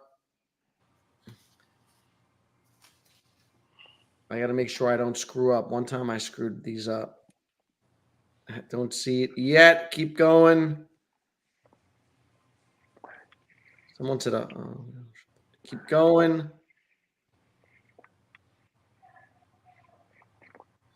numbers are flying. Keep going. Not yet. Wait, are we doing one by one giveaway at a time? Yeah. Got it, JT. JT, Congrats. number 13. Lucky number 13. What do they get? Which one do they get? The first one that you said, which was the comic signed by the first. It wasn't the Virgin one. It was that one. Yeah. Nope. Yep, that one here. Dope. Congratulations, man. Very dope. How do we do this? You're gonna DM me maybe. Yeah. Your Twitter, maybe DM me your info. Yeah. So JT, congratulations. DM. You can DM Rolex. You can DM me as well, and I'll make sure that he gets it. Amazing. Look at that. How many of those Beautiful did you buy, comic. Rolex? You bought a lot of them? So luckily I wasn't able to buy. I did buy them all, but I wasn't able to get them myself, unfortunately, which is frustrating. But they sold out before I got there. But luckily, my boy Grubba came through. I think he was able to get me 5, I believe, 5 of each, and then somebody else, or maybe 4 of each, and then somebody else got me 3. It was Mahalo, maybe, got me 3 of each. So I was able to get 7 of each total. And then I had David and Dan, which I made the mistake because I forgot to have a witness when they signed them, but nonetheless still has their signatures on them. But I have 3 still that are raw, and then I have 4 of each that had David and Dan signed. So pretty cool. I am still looking to get, if anybody was able to get all the signatures on all the comics and these both. If you were able to get all the signatures from all the artists, because I know they were there, I was on a mission for a different comic, signed and graded at 9.8, I would be more than happy to look at purchasing those off you. Just saying. Very nice. To give both away or one away right now so far? We gave one away so far. Which one? Okay. That's pretty good. The next one is even more valuable, right? The one that's the Virgin variant. Yeah. You want to give out? Let's give out the Virgin now. It can only a Virgin can win it. Wonder how we prove that. Yeah. Good luck. I mean, there's a special DNA test. It's gotta be yeah. All right. Just kidding about the Virgin part. Let's do it again. We got 65 people up in here. Let's roll. Go. Let's go. Let's Numbers go. starting now. I hope Nas Roll and it Clinton in down. here. Let me see if he's in here. Let's see. There's a little lag. Here we go. Oh, we got it already. Alan. All Number right, congrats, 7. Alan. Congrats, Alan. There's the proof. Good job, Alan. That's a good one, man. That Virgin one. My man Michael Campa gave me a Virgin one at out there, and I meant to get that one signed by Dave, but I gave him the regular one. Campa gave me 2, the regular cover and the Virgin one. I got the wrong one signed by David. I didn't want to harass him and ask him for 2 at the party. Don't worry, you can get it the next time. You can get it signed next time, maybe with CGC around or whatever, man. Yeah, that's a good point there. It's great stuff. Congratulations. That's good. Congratulations, man. So that's went to. I should write this down. Alan Fax. Let me write that down. Nice job, man. Congrats. Beautiful comic. Congrats. You're gonna love it. Yeah, hit me up. Hit Hit me Rolex up. up on Twitter, DM. Yeah. Hit me or Danny or myself, please. We'll just make sure we get the right people's information so we can get them to the right people. So that's the Virgin one. And I forgot who won the first one. I forgot. The first one was won by you're asking the wrong person. Who won that first one? I forgot. JT. JT. Let me write What this JT down. was that? What JT is that? That's the problem when you drink and freaking do Yeah. giveaways. The good news is you're giving away more shit. The bad news, you don't remember who won.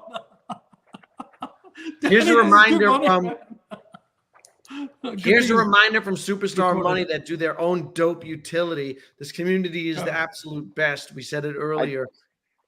But partner statue holders and Starboy holders, the draw is November 30th for a one-day partner pass at Disney. You must own both. Gold Dragon ticket holders get 1 entrance into a 7-day stay in Paris. Are you kidding me? I got What 7 of is those. this golden dragon? So this is the Veve golden dragon? Yeah. Yeah. So Man, I have one of those. Now I'm super yeah. tempted, man.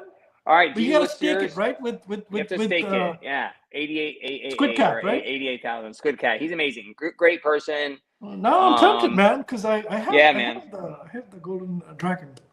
He's awesome. I would. It's fun, man. It's fun, and they do some really good. They have some really great utility. Superstar Money always comes through some sick stuff too. I don't know. How do you enter for that partner century Starboard? I actually live in. I'm an hour and a half from Disney, so if I want, I would just give it to somebody else. Yeah. Superstar. How do you enter that? He says, reach out to Squid Cat. Who's Squid Cat? Squid Cat is on Twitter. He's the one who started the whole, staking of the Golden Dragon to get OMI. He drops the OMI in your wallet every month on the Veve wallet, like clockwork. And then they do giveaways. They got some really good beers that they give away. Just the community that's involved. Everybody kind of does some type of utility to give back. It's really good. It's a pretty sick club to be in. I'm happy to be in it personally. Very dope. And Superstar Money also gave out 1 million OMI recently to one of their members. So awesome, guys. All right, y'all ready for what's this one, Sanjay? I got a $2.2 million comic. Come on. It's not the $2.2 million. So it's Batman #1. I want that foil one. variant. No, I think I got that actually. I got the digital on DC. Yeah, do you like it? It's pretty cool, right? I like the comic. Yeah, I love it. I love it. Yeah. Pretty dope. It's the metal foil variant. All right. This is a good one. This is how do you want to do it? Available to everyone, right? Available to everyone. Yes. All right, I like it. All right, let's do it. Man. Everyone. That's everyone in the chat, right? Everyone in the chat, correct. Last one we gave away was strictly to people outside the United States because it was something that only people in the United States could get at Comic-Con. Okay, gotcha. All right, Sanjay always has some type of caveats. I'm personally. You got to keep up, man. I'm just trying to keep up with you, dude. Bro. Like I come from overseas as well, man. Like and so I understand the pain. And I went to India, by the way. I visited India, and I went for a drop, like one of those drops when I was in India, and that was like, man, like I didn't even see the buy now, man. That was that bad. So I was like, I get, these guys, I get their frustration level and stuff like that too, man. Like there's got to be shit only for our international people, Anyway, that's just my thinking. Yeah, I like this. You have to like and sub to enter. I'm not gonna fact check you and double check. But we got that Funko coming up next. Like and sub. Let's finish this one first. Then let's finish this Batman one. We've got 68 people up in here, so we're gonna do one. Wait for me to write it down. 1 to 68, go. Let's see what we got. This is a dope foil variant. It is dope. I want it myself. Jim Broski got it on the second try. Jim Broski. Congratulations, Broski. Congratulations. Danny, you want to write this down, man, so we don't send the wrong thing to the wrong person? Yeah. So, Jim Broski, please write to Danny, and he'll get me the name and address and everything, and I'll get it shipped out. That's the Batman foil. Yep. Okay, let me put this away. Number 2. What type of comics do you collect, Rolly? Do you do everything, or what are you into? Typically I do already like comics that are already slab 9.8s, some signed, some not, some virgin variants. I kind of mix it up. I like Momoko. I like I got original cover art from Jim Lee on the first ever digital the Bat Mouse that he did on DC NFTs. That's pretty awesome. I got all types of comics. How long have you been collecting? Forever? Well, with stuff like this, since I started Veve, man, I got, So you started collecting physical comics after Veve? Yeah. Oh, wow. Yeah. I got a bunch of physical comics. I typically get them already graded. But I did get like 50 or 60 comics sent out for grading myself, which was very fun to do. Get them signed, the experience, getting some remarks on them and watching the artist do it, and having the camera and recording yourself doing it. Sanjay and I actually got to do it with Peach Momoko together, and that situation was awesome. Just great experience all in all, and I see why people upcharge. It's the time that you put in to get these things signed, and the lines, It's a lot of the effort. wait. Yeah, I mean, unless And someone sometimes you paid got to pay for it too, right? it's tough. Yeah. I have to pay, man. I needed to get something signed by Art Germ, and $2,000 later, I got my signatures, but I also bought everything they had on their stand, and they had all that stuff signed too and sent out to CGC. So it was fun. Pretty cool. Wow, that's pretty cool. What did you collect pre-Veve? Sneakers. I was a big sneakerhead.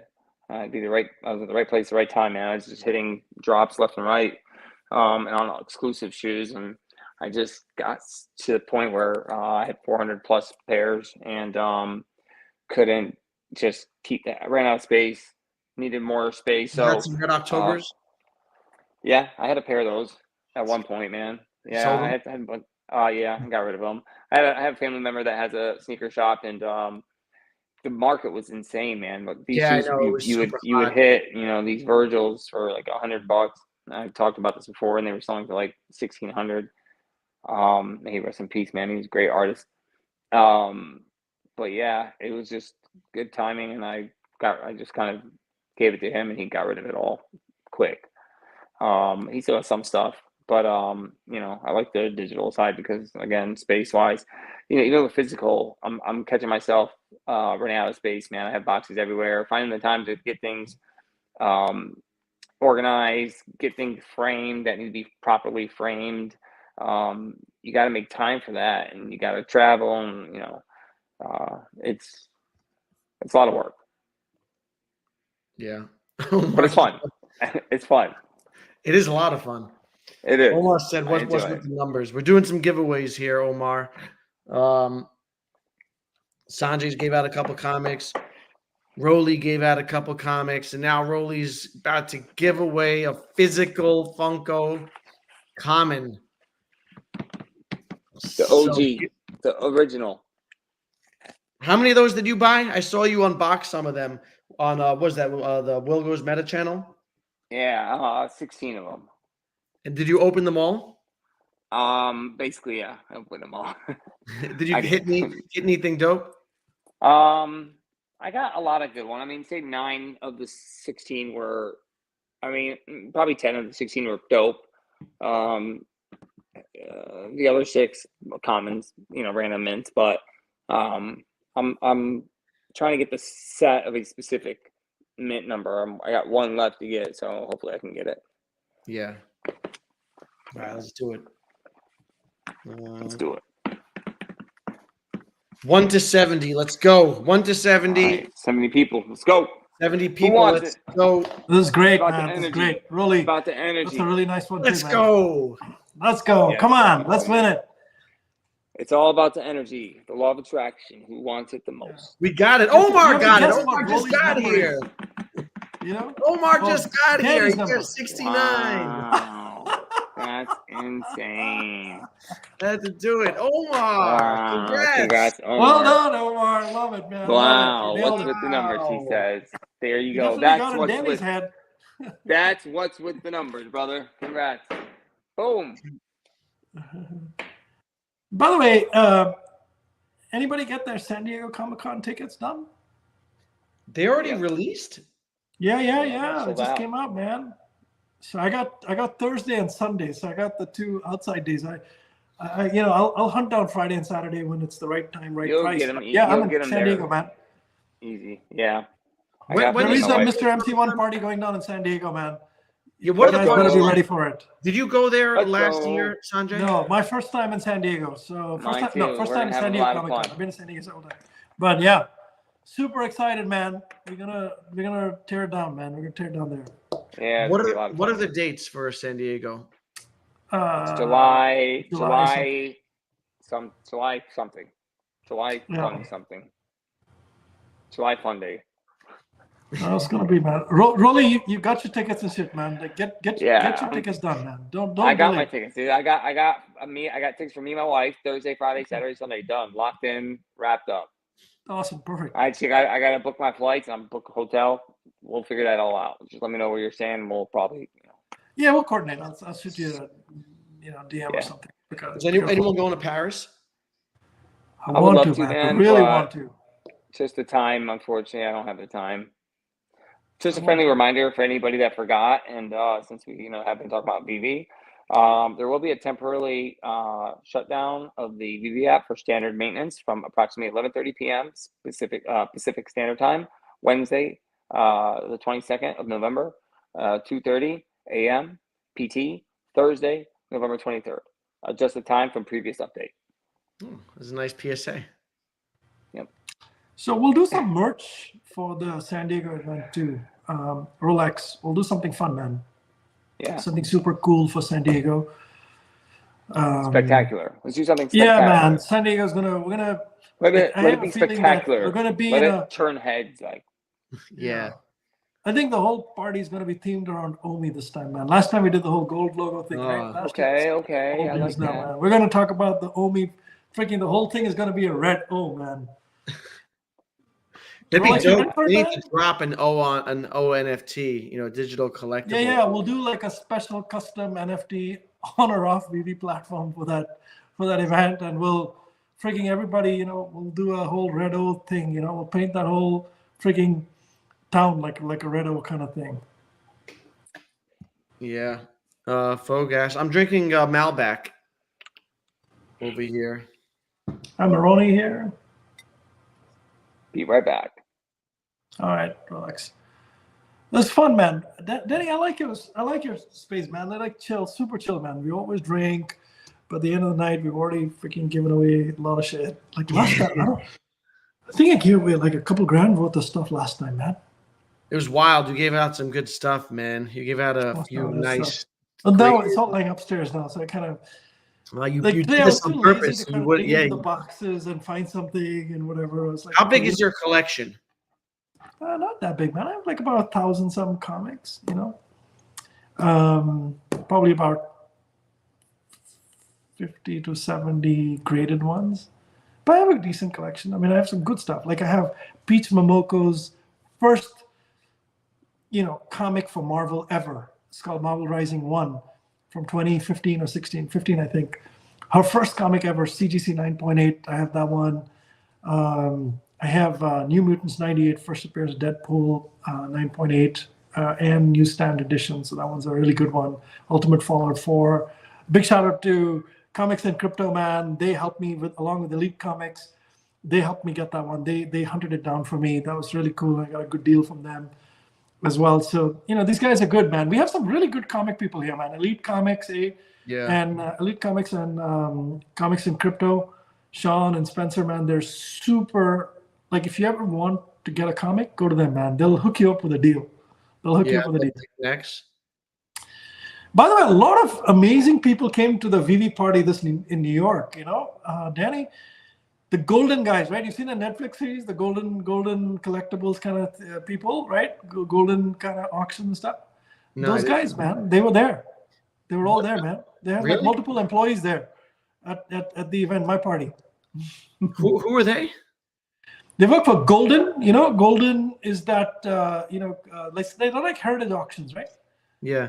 There's a Netflix show about them. Haven't you seen that? No, I haven't seen that. Oh, dude, let me get to the name of the show. So it's basically these guys, they get all the baseball stuff and they have all kinds of stuff, partnership stuff, and then they kind of, they have auctions and they sell it. It's called Golden. The name of the company is Golden, and there's a Netflix show about them. Man, the next season should be about Veve, Do they collect Veve stuff?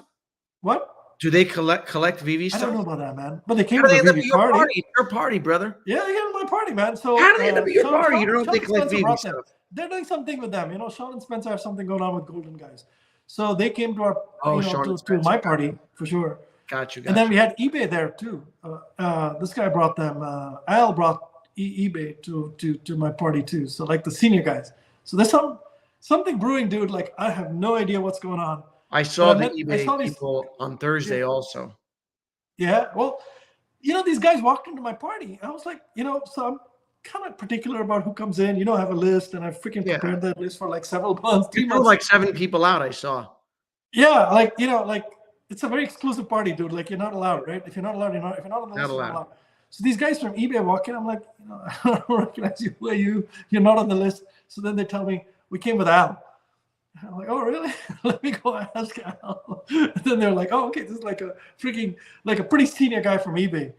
But yeah, so there were some serious people there, man. And then there were other people too, from some other kind of pretty big kind of comic distribution type guys were at that party, and a lot of they came in and stuff. So that's pretty cool, man. Were the Funko guys at your party? Don't remember. I think so. Yeah. I think so. Yeah, actually they were. Yes, I take that back. The GM for the Funko, he was at my party. In fact, I forget who it was. One of the guys at the party, basically, spoke to Funko GM, and the Funko GM basically said, "Hey, listen, why don't you stop by tomorrow, and we'll take care of, we'll kind of get you something." So he went. There was like a 3-hour line. It was like a huge line outside the Funko booth, and so he told the guy at the front, "Look, this guy told me to come," and that guy recognized him. He said, "Hey, come on in," and he took him at the back, and he says, "Pick up whatever you like 6 of them, 4 of them, or whatever." And this guy got to pick, the Veve guy got to pick like 4 like freaking super cool, ultra limited freaking Funkos and walk out the door. Yes. That was pretty cool, man. That was pretty cool. Yeah. By the way, have you guys seen the video that Metaverse Life put out today? I didn't. I saw like a clip. Okay, if you have not seen it, go see it fully, end to end. It's got like a little bit about San Diego Comic-Con. It starts off kind of lukewarm, and then it's got the story of David. It's got Jeremy Padawar. It's got Gary Baseman. It's got like all these other guys, Vincent, and then at the end of it, it's got like a video, music video. It's super cool, man. It is one of the top kind of videos out there. Watch it fully if you guys haven't seen it. I saw part of it. I got to the basement part, and then I got busy. Watch it fully, dude. It's cool. It's cool. It's super cool. The rest of it. Yeah, no, I will. Of course, I will. I always watch their content. They always have amazing content. Rolly, were you featured in that series? I don't know. I didn't. No, the Metaverse Life and the Metaverse Life thing. Did you talk to him or did you get filmed by him? I don't remember, man. To be quite honest, I could have. Yeah. Maybe. I don't think so, unless it was like a background shot. I don't think I've seen Rolly in that, but I thought you were asking whether he was on the Netflix show with Golden. Yeah, that for sure. I'll be on some Netflix show soon. Man, when they make a Veve kind of like that should be my next email to David Yu, right? Dude, like whenever you do this Netflix show, man, please give us some small part in it, Yeah. Well, who do you think should play you guys if there's like a Netflix series? Who would you play myself? I'll play myself. What the hell? Yeah, no, someone's got to play you. You got to pick some.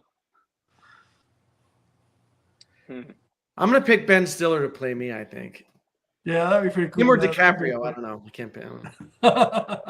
I don't know who I would have play me.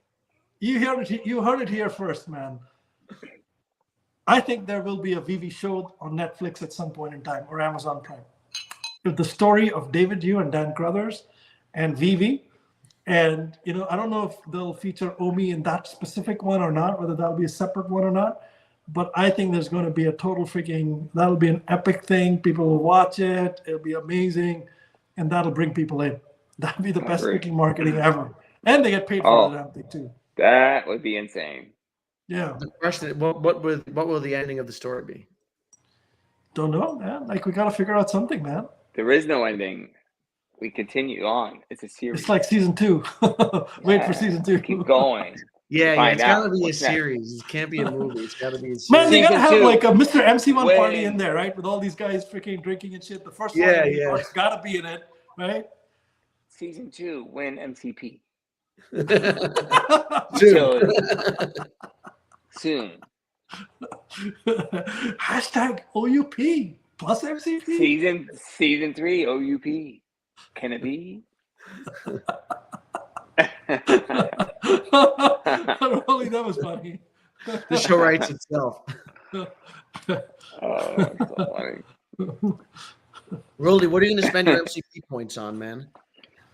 Hopefully collectibles, and comics. In a perfect world, I don't know, man. I mean, I hope that some type of utility give me some type of access to, exclusive drops or some type of conversion, and I don't know. Let me do transfer. You utilize the transfer tool. I don't care. Something like that would be nice. To do giveaways. I got a lot of MCP points. I got over 6 million, maybe Damn, up close 6 to. million. Oh yeah, 6.5 million actually. Yeah, 6.5 million.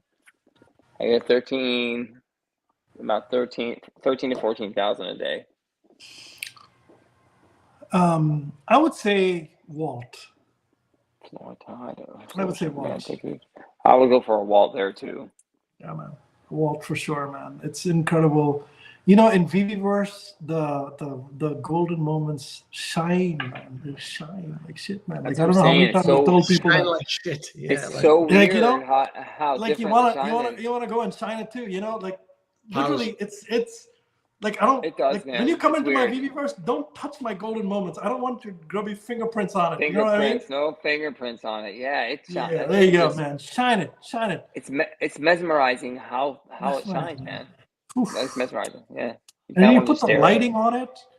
That's what I'm saying, and you just want to stare at it. Stare at it, man. And Rolly, you've been inside my golden moments pad, right? Yeah.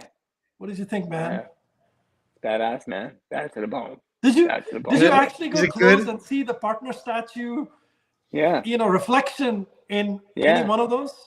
Yeah. 100%. That's pretty cool. Yeah, man. I check it out, man. That is pretty cool. You did a good job. Sanji did a good job. Sanji did a really good job. Yeah. He did a really good job. How's Rolly's pad? Mine is plain, bro. I did nothing. Rolly's pad. Rolly needs to pay some Omi to Tails or to one of these guys. There's a That's job. plan, man. My daughter will do it for you, bro. She's good. She builds in Roblox. Rolly will pay you a lot of good money to go build his pad. My kids are getting very good at building these beautiful pads in Roblox. Like they really are. They're doing tremendous. Like I'm so happy for them. But I'm definitely gonna be paying someone to build my Veveverse for sure. How about Floor Todd or Floor Superman? I would go with the Todd. I would go for the Todd too, because the Todd's Veve's first collectible, man. It's got there's a magic to the FA on Veve, right? It's amazing, and the statue itself is so beautiful, man. It's so beautiful. Just the whole, Todd McFarlane, man. What an amazing job he's done on it. It's incredible. I agree. I have 3 of the physical at home, black and white, and I have 1 blue one. I need to get all those. I need to get those. Those are the physical. You don't have any of the physical Todds? I might have the blue one, but the one that is like the Joker, the one that one's dope. Yeah, with on yeah. Oh, Penguin? Yeah. You're talking about Penguin? No, it's the. No, there's a Batman one with right? Is that what you're talking about? It's the same Todd, but it has like. Oh yeah, I know what you're talking about. Yeah, like from the Joker. Yeah. I've seen that. Yeah, I've seen that. Yep. On the black light, I have that one, but I don't have any of the originals. The originals? Yeah, man, you gotta get the originals. Yeah. Eventually, I will. I would like to. Man, my utility program is all tied to the gold logo, man. Or at least for now. Man, that one. I'm gonna just literally, man. If you haven't seen it, man, I am working on getting Peach Momoko to the next event, man. That's my dream. I'm working on it. I know her. I've met her a couple of times now. I bought some of her stuff, but next year I have to figure it out, man. I will be disappointed if I. Did you have that you mentioned before the FA Peach comic? Did you have that before you met her or after? Before I met her, man. I was a big fan of Peach Momoko. I bought I have like all her top comics. I shouldn't say all, like many of her top comics graded 9.8, some of them with signature and stuff. And then I bought an original piece from her. She did like an original, like a pretty big, 2 feet by about 1.5 feet, or maybe 2 feet, watercolor with Harley Quinn on it and Poison Ivy. And I bought that piece, man. I won that auction on Instagram, and she shipped it to me. And she shipped it to me with a lot of other goodies in it, man. So she sent me some black and white art that she'd done when she did Demon Days. And then she also sent me, before she even did any Marvel stuff, she, in Japan, they have like it's halfway between a newspaper and a magazine, a big magazine. Like Life magazine used to be big. Yeah. A little bigger than Life magazine, but smaller than a newspaper. And so she sent me one of those signed. Dude, like, give it away right now. Oh, Hey, Sanjay, tell them about the posters that we got from Momoko with the. That was too cool. Okay, let me just bring it here, right? Let me bring it here. You can see it. Bring it. Hang on a second. Rolly, you can tell the story. Hang on a second. All right. We're going to get him to give that stuff away, guys. All right. Sorry, give me 1 second. Sanjay will have another drink or so, and then he's going to give away all that peach mocha stuff. He folds under pressure.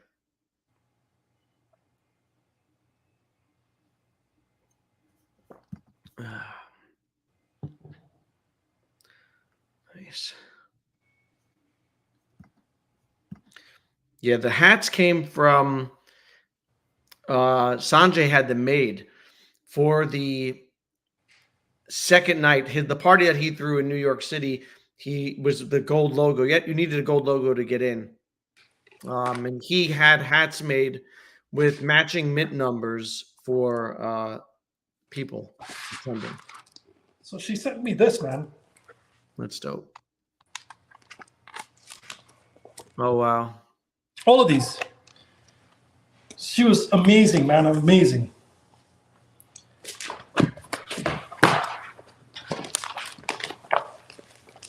That's awesome. How many are in there? I hear you flipping. I have other ones too, but I'm looking at. I'm trying to find the one that, the peach one that we got. I don't know where that is. Sanjay, I see a guitar behind you. Do you play guitar? Nah, dog. That's a funny story too. That's a very funny story. So, I'm like musically zero gifted. All right. So my wife is an artist. She paints and she, sculpts and she does like all kinds of stuff, right? Makes jewelry, designs jewelry and stuff. So one of my birthdays, she said, and we're very different, right? I'm all like business and this and that. So one of my birthdays, she said, look, it's a gift to study music. For your birthday, I'm going to buy you something special. So she buys me this freaking Chris Shiflett guitar. That's the Chris Shiflett guitar, for the Foo Fighters. She buys me this guitar and she thinks I'm going to, take some lessons and seriously learn and this and that. Man, I probably played that damn thing one time. So that is just lying out there, So that is, I couldn't find it, Rolex. It's lying somewhere upstairs. But did you find it? Mine downstairs. Mine's downstairs. So yeah, so the story is so funny. So there were prints, one of 100 prints that Peach was doing. She had two of them, two or three of those, prints, beautiful prints of those things and numbered and whatever. So you just had to literally pick it up and she would sign it and give it to you and whatever, right? Something like that. And you buy it. So the top one said 23 or 27 or something. So Rolex said, God damn, is number one available? So I'm like, that must be gone. Like why would number one be still available? So Rolex says, no, let me flip through it. So Rolex flips through it, and there's number one there. So he pulls it out. He takes this one. So, and I take number two, right? So then I'm waiting for Rolly. There's another one there, right? There's another pile there. I'm waiting for Rolly to kind of like, okay, fuck it. You want to take it, Rolly. Rolly didn't, Rolly's hand didn't go there. So I look at Rolly and I said, let me check. I got number one. I'm like, okay. Then Rolly says, okay, I'll take number two. That split second friendship that, buzzed in Rolly's head cost him the number one. Do you It regret that? did. Nah, I love Sanjay. Realistically, the Yeah, fact man, that dude, I love I it too, know man. I have one and he has, I have a number one and a number two, and he has a number one and a number two. I'm okay with that. I'll Like, trade the twos with you, man. Don't worry about it. Any day, we're dude. good, Whenever you brother. want We're to, good. whenever I you want love to do you. the I'm ones, just I'll happy. happily trade it for the two. I'm just happy that we got to experience that together and we were Yeah. able to get what we got, man. The fact that we both have a number one of 100 is absolutely insane. Yeah, both of us have one number one and one number two. Yeah. How many times have you guys met in real life? 3 or 4, maybe 3. When you came to Florida one time, and then the 2 times in New York. Yes. So first New York Comic Con last year, Rolex and I met, and Tony's a good friend of ours too. So the three of us, we hung out the whole time. We were in the same hotel. After the party was over, we were all eating pizza at like 2 o'clock, 3 o'clock in the morning and stuff. So Rolly, me, and Tony were, good buds. And then I went to Florida once. I went to play. My business partner has building a house like not too far from where Rolly is. So went and hung out. I played some golf. Actually, Rolly, he hooked us up with some really good golf there. He couldn't play because he was busy, but he hooked us up with some really sweet golf there, man. And so we spent some time there. What was that? You play golf also? I do when I can, when I have time, and just finding the time to play is the hard part. But yeah, there's some really nice golf courses in these areas. So when I do have the chance, I do enjoy it. I mean, I'm up for a trip to Florida, play some golf in December, if any of you guys are. Rolly? I'm down for sure. I know Village keeps talking about it, man. So, yeah, we need to make it happen. We need to make it happen for sure. Make it happen. Just let me know some dates in December that are not, Christmas or New Year's kind of thing. Somewhere in between in December, and I'll come down. I'll play. Yeah, I'm down. Are you disappointed they're not going to be at Decon this year in Anaheim? No, I think it's a good, I think it's a good thing that they're not going to Decon, and here's why.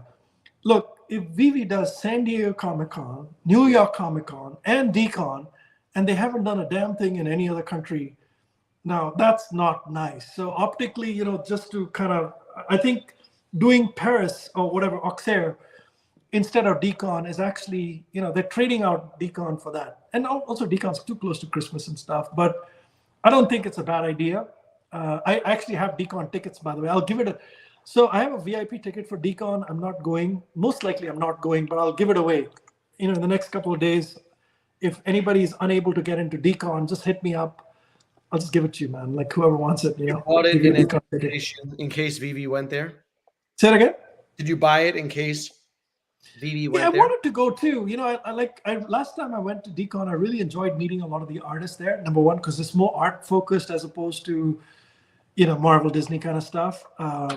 And then the second thing is, the day after Decon, a lot of us went to Disney together. Yeah. So Veve Magic is like the Disney expert. So she took a bunch of us, and David and Dan joined, and Alex was there. A couple other people joined as well. So maybe about 15, 20 people from, customers of Veve, and maybe about 8 or 9 people from the Veve team were there. And that was fun too. So, I would I know Omi Homies are going. They're going for that thing, Decon. I'm on the fence, man. I don't know right now. It keeps me busy. But if for some reason that kind of situation resolves itself and I find myself with a, weekend, I'll definitely go, man. I'll definitely go. So, but anyway, I don't mind giving away my ticket in a couple, in a week or so. Yeah, in case I know that I can't make it.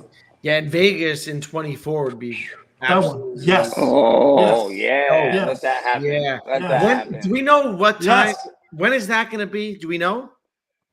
Don't know, man. We'll have to get the dates. That would be sick. That would be absolutely sick, especially I'm making that one for sure. I'm going there for sure, man. Yeah, I think we'll have a lot of turnout for that. Yeah, that might be trouble. We're all a bunch of DJs. Oh God, that might be good, that's so bad. I bet a bunch of us are gonna play poker. Yeah, I like poker, man. I would be down to get a couple games in with the Veve fam. Some of these people that say they play poker. Are you guys good? I mean, I'm not gonna say no. I'm gonna say Mr. Pags plays in tournaments out there. I'm a Like the World cash Series of cash poker. game. I like cash games more so than poker tournaments. Like But slots? You play slots? no. Like cash No, games, tournament like style poker. yeah.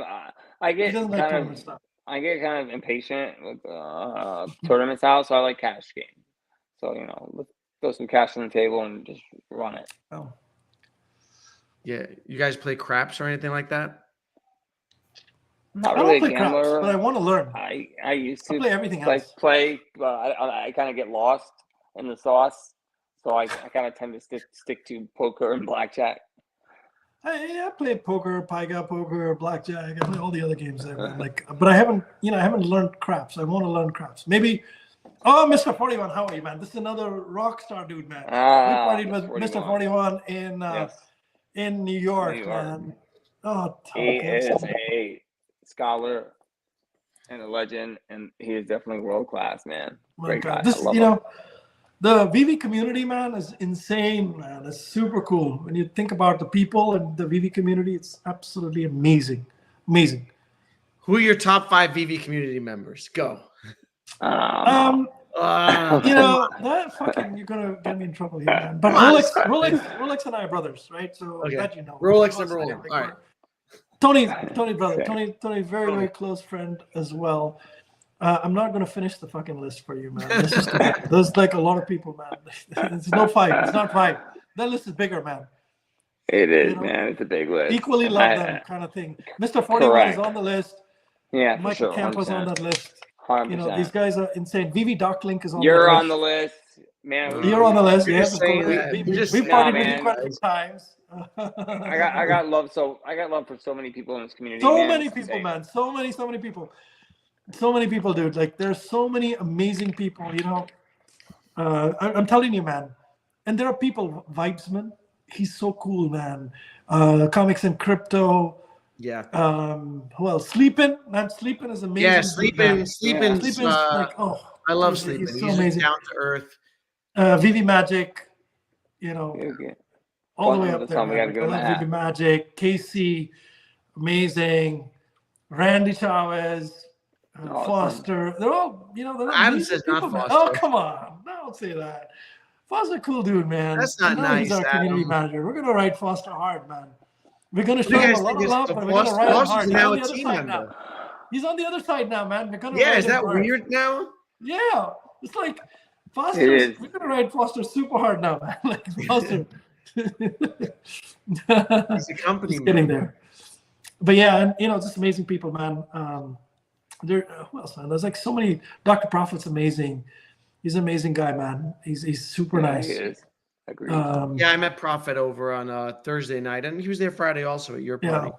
Yeah. And Kiddix is an amazing guy, man. Like, he's not that as heavy into Veve, not a whale or anything, man, but he's the soul of this, the Veve as well. I love Kiddix. I love Props is pretty cool, man. Props is cool, man.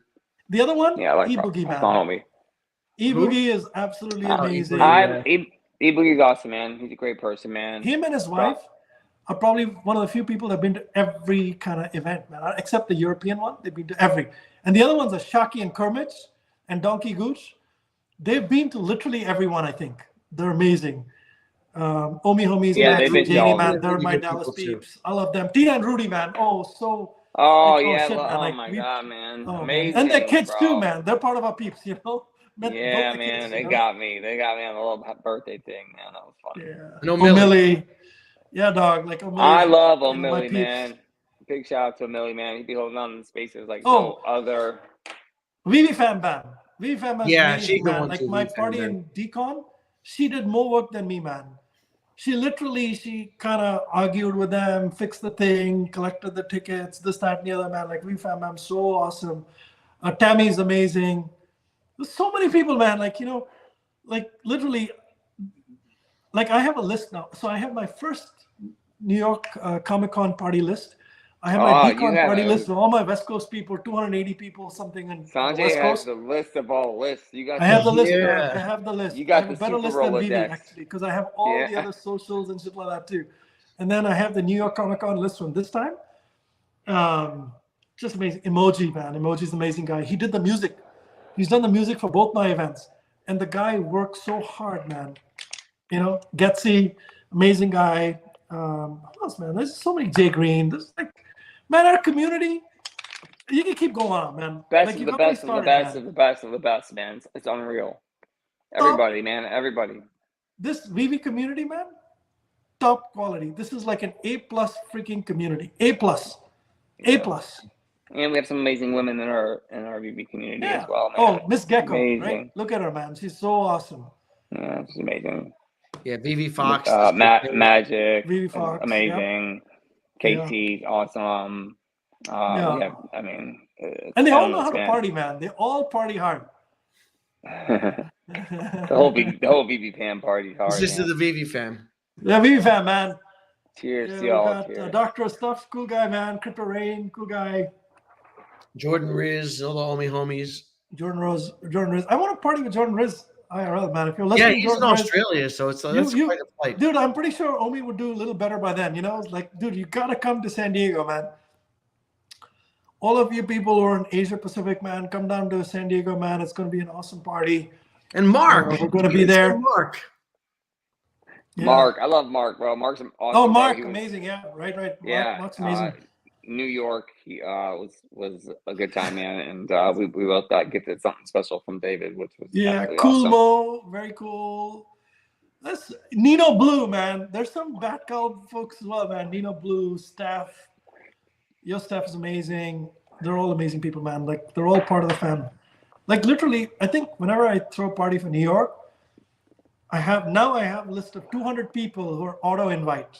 Like I don't need to do shit. It's literally auto invite.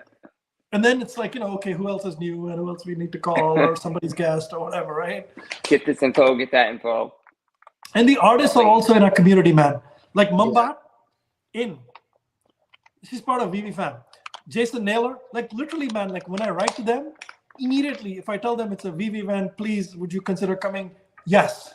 Like, Sabat, Airy Vision, like Fabrics, all these people, man, they're all part of Veve fam now. And we're growing it, man. Like my dream is to bring Peach Momoko, and I'm going to tag team with David Yu to bring Peach Momoko to a Veve fam event. We'll bring Japanese translators, whatever you need, man. She speaks English. She's out of Japan? Say that again? She's based out of Japan? She's based out of Japan. She speaks English, but not as great. She's mostly Japanese, but her husband speaks English, much better. And so maybe that's a little bit of, kind of that thing. But yeah, dog, like next event, Peach, man. Peach Momoko, man. Do you have a favorite fudder? Yeah. The fam that you love to hate kind of thing, hate to love kind of thing, right? Someday we'll make a peace with all these guys, because at the end of the day, it's that passion for Veve that's causing the hatred, right? Yeah. By the way, I love Biscuits. Like I know she posts a lot of stuff about Veve. Yeah.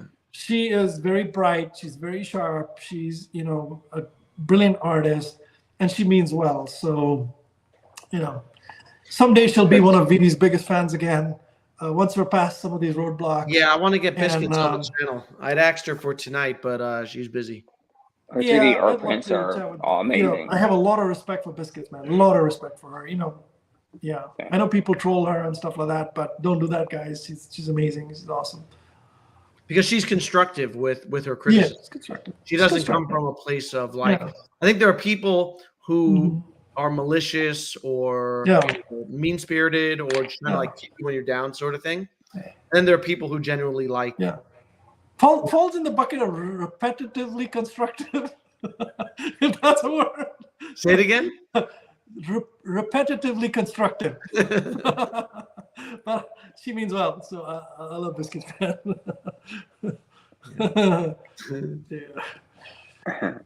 Well, I gotta go, guys. Man, we've been on for like 2.5 hours here. I gotta go upstairs. I'm intent to my daughter. I promised her I'd watch a movie with her tonight. Awesome. That sounds great. Thank you very much for having us on the show, man. As you know, we're always up for a good drink, a good chat, and giveaways, man. Yeah, I want to thank you guys both. Giveaways. Appreciate both of you coming on. Sanjay, great talking to you again. And Rory, great first time chatting on the channel. Yeah, my pleasure, man. Thank you, bro. It was absolutely amazing. Had a great time and look forward to hopefully doing it again in the future. Yeah, we'll definitely do it More again. giveaways. For sure. Love you guys. Thanks to everyone in the chat also for coming through and spending a couple hours with us. We had 2.5 hours tonight, and it always flies by. Appreciate everyone. Peace out. Happy Thanksgiving. Happy Thanksgiving, everybody.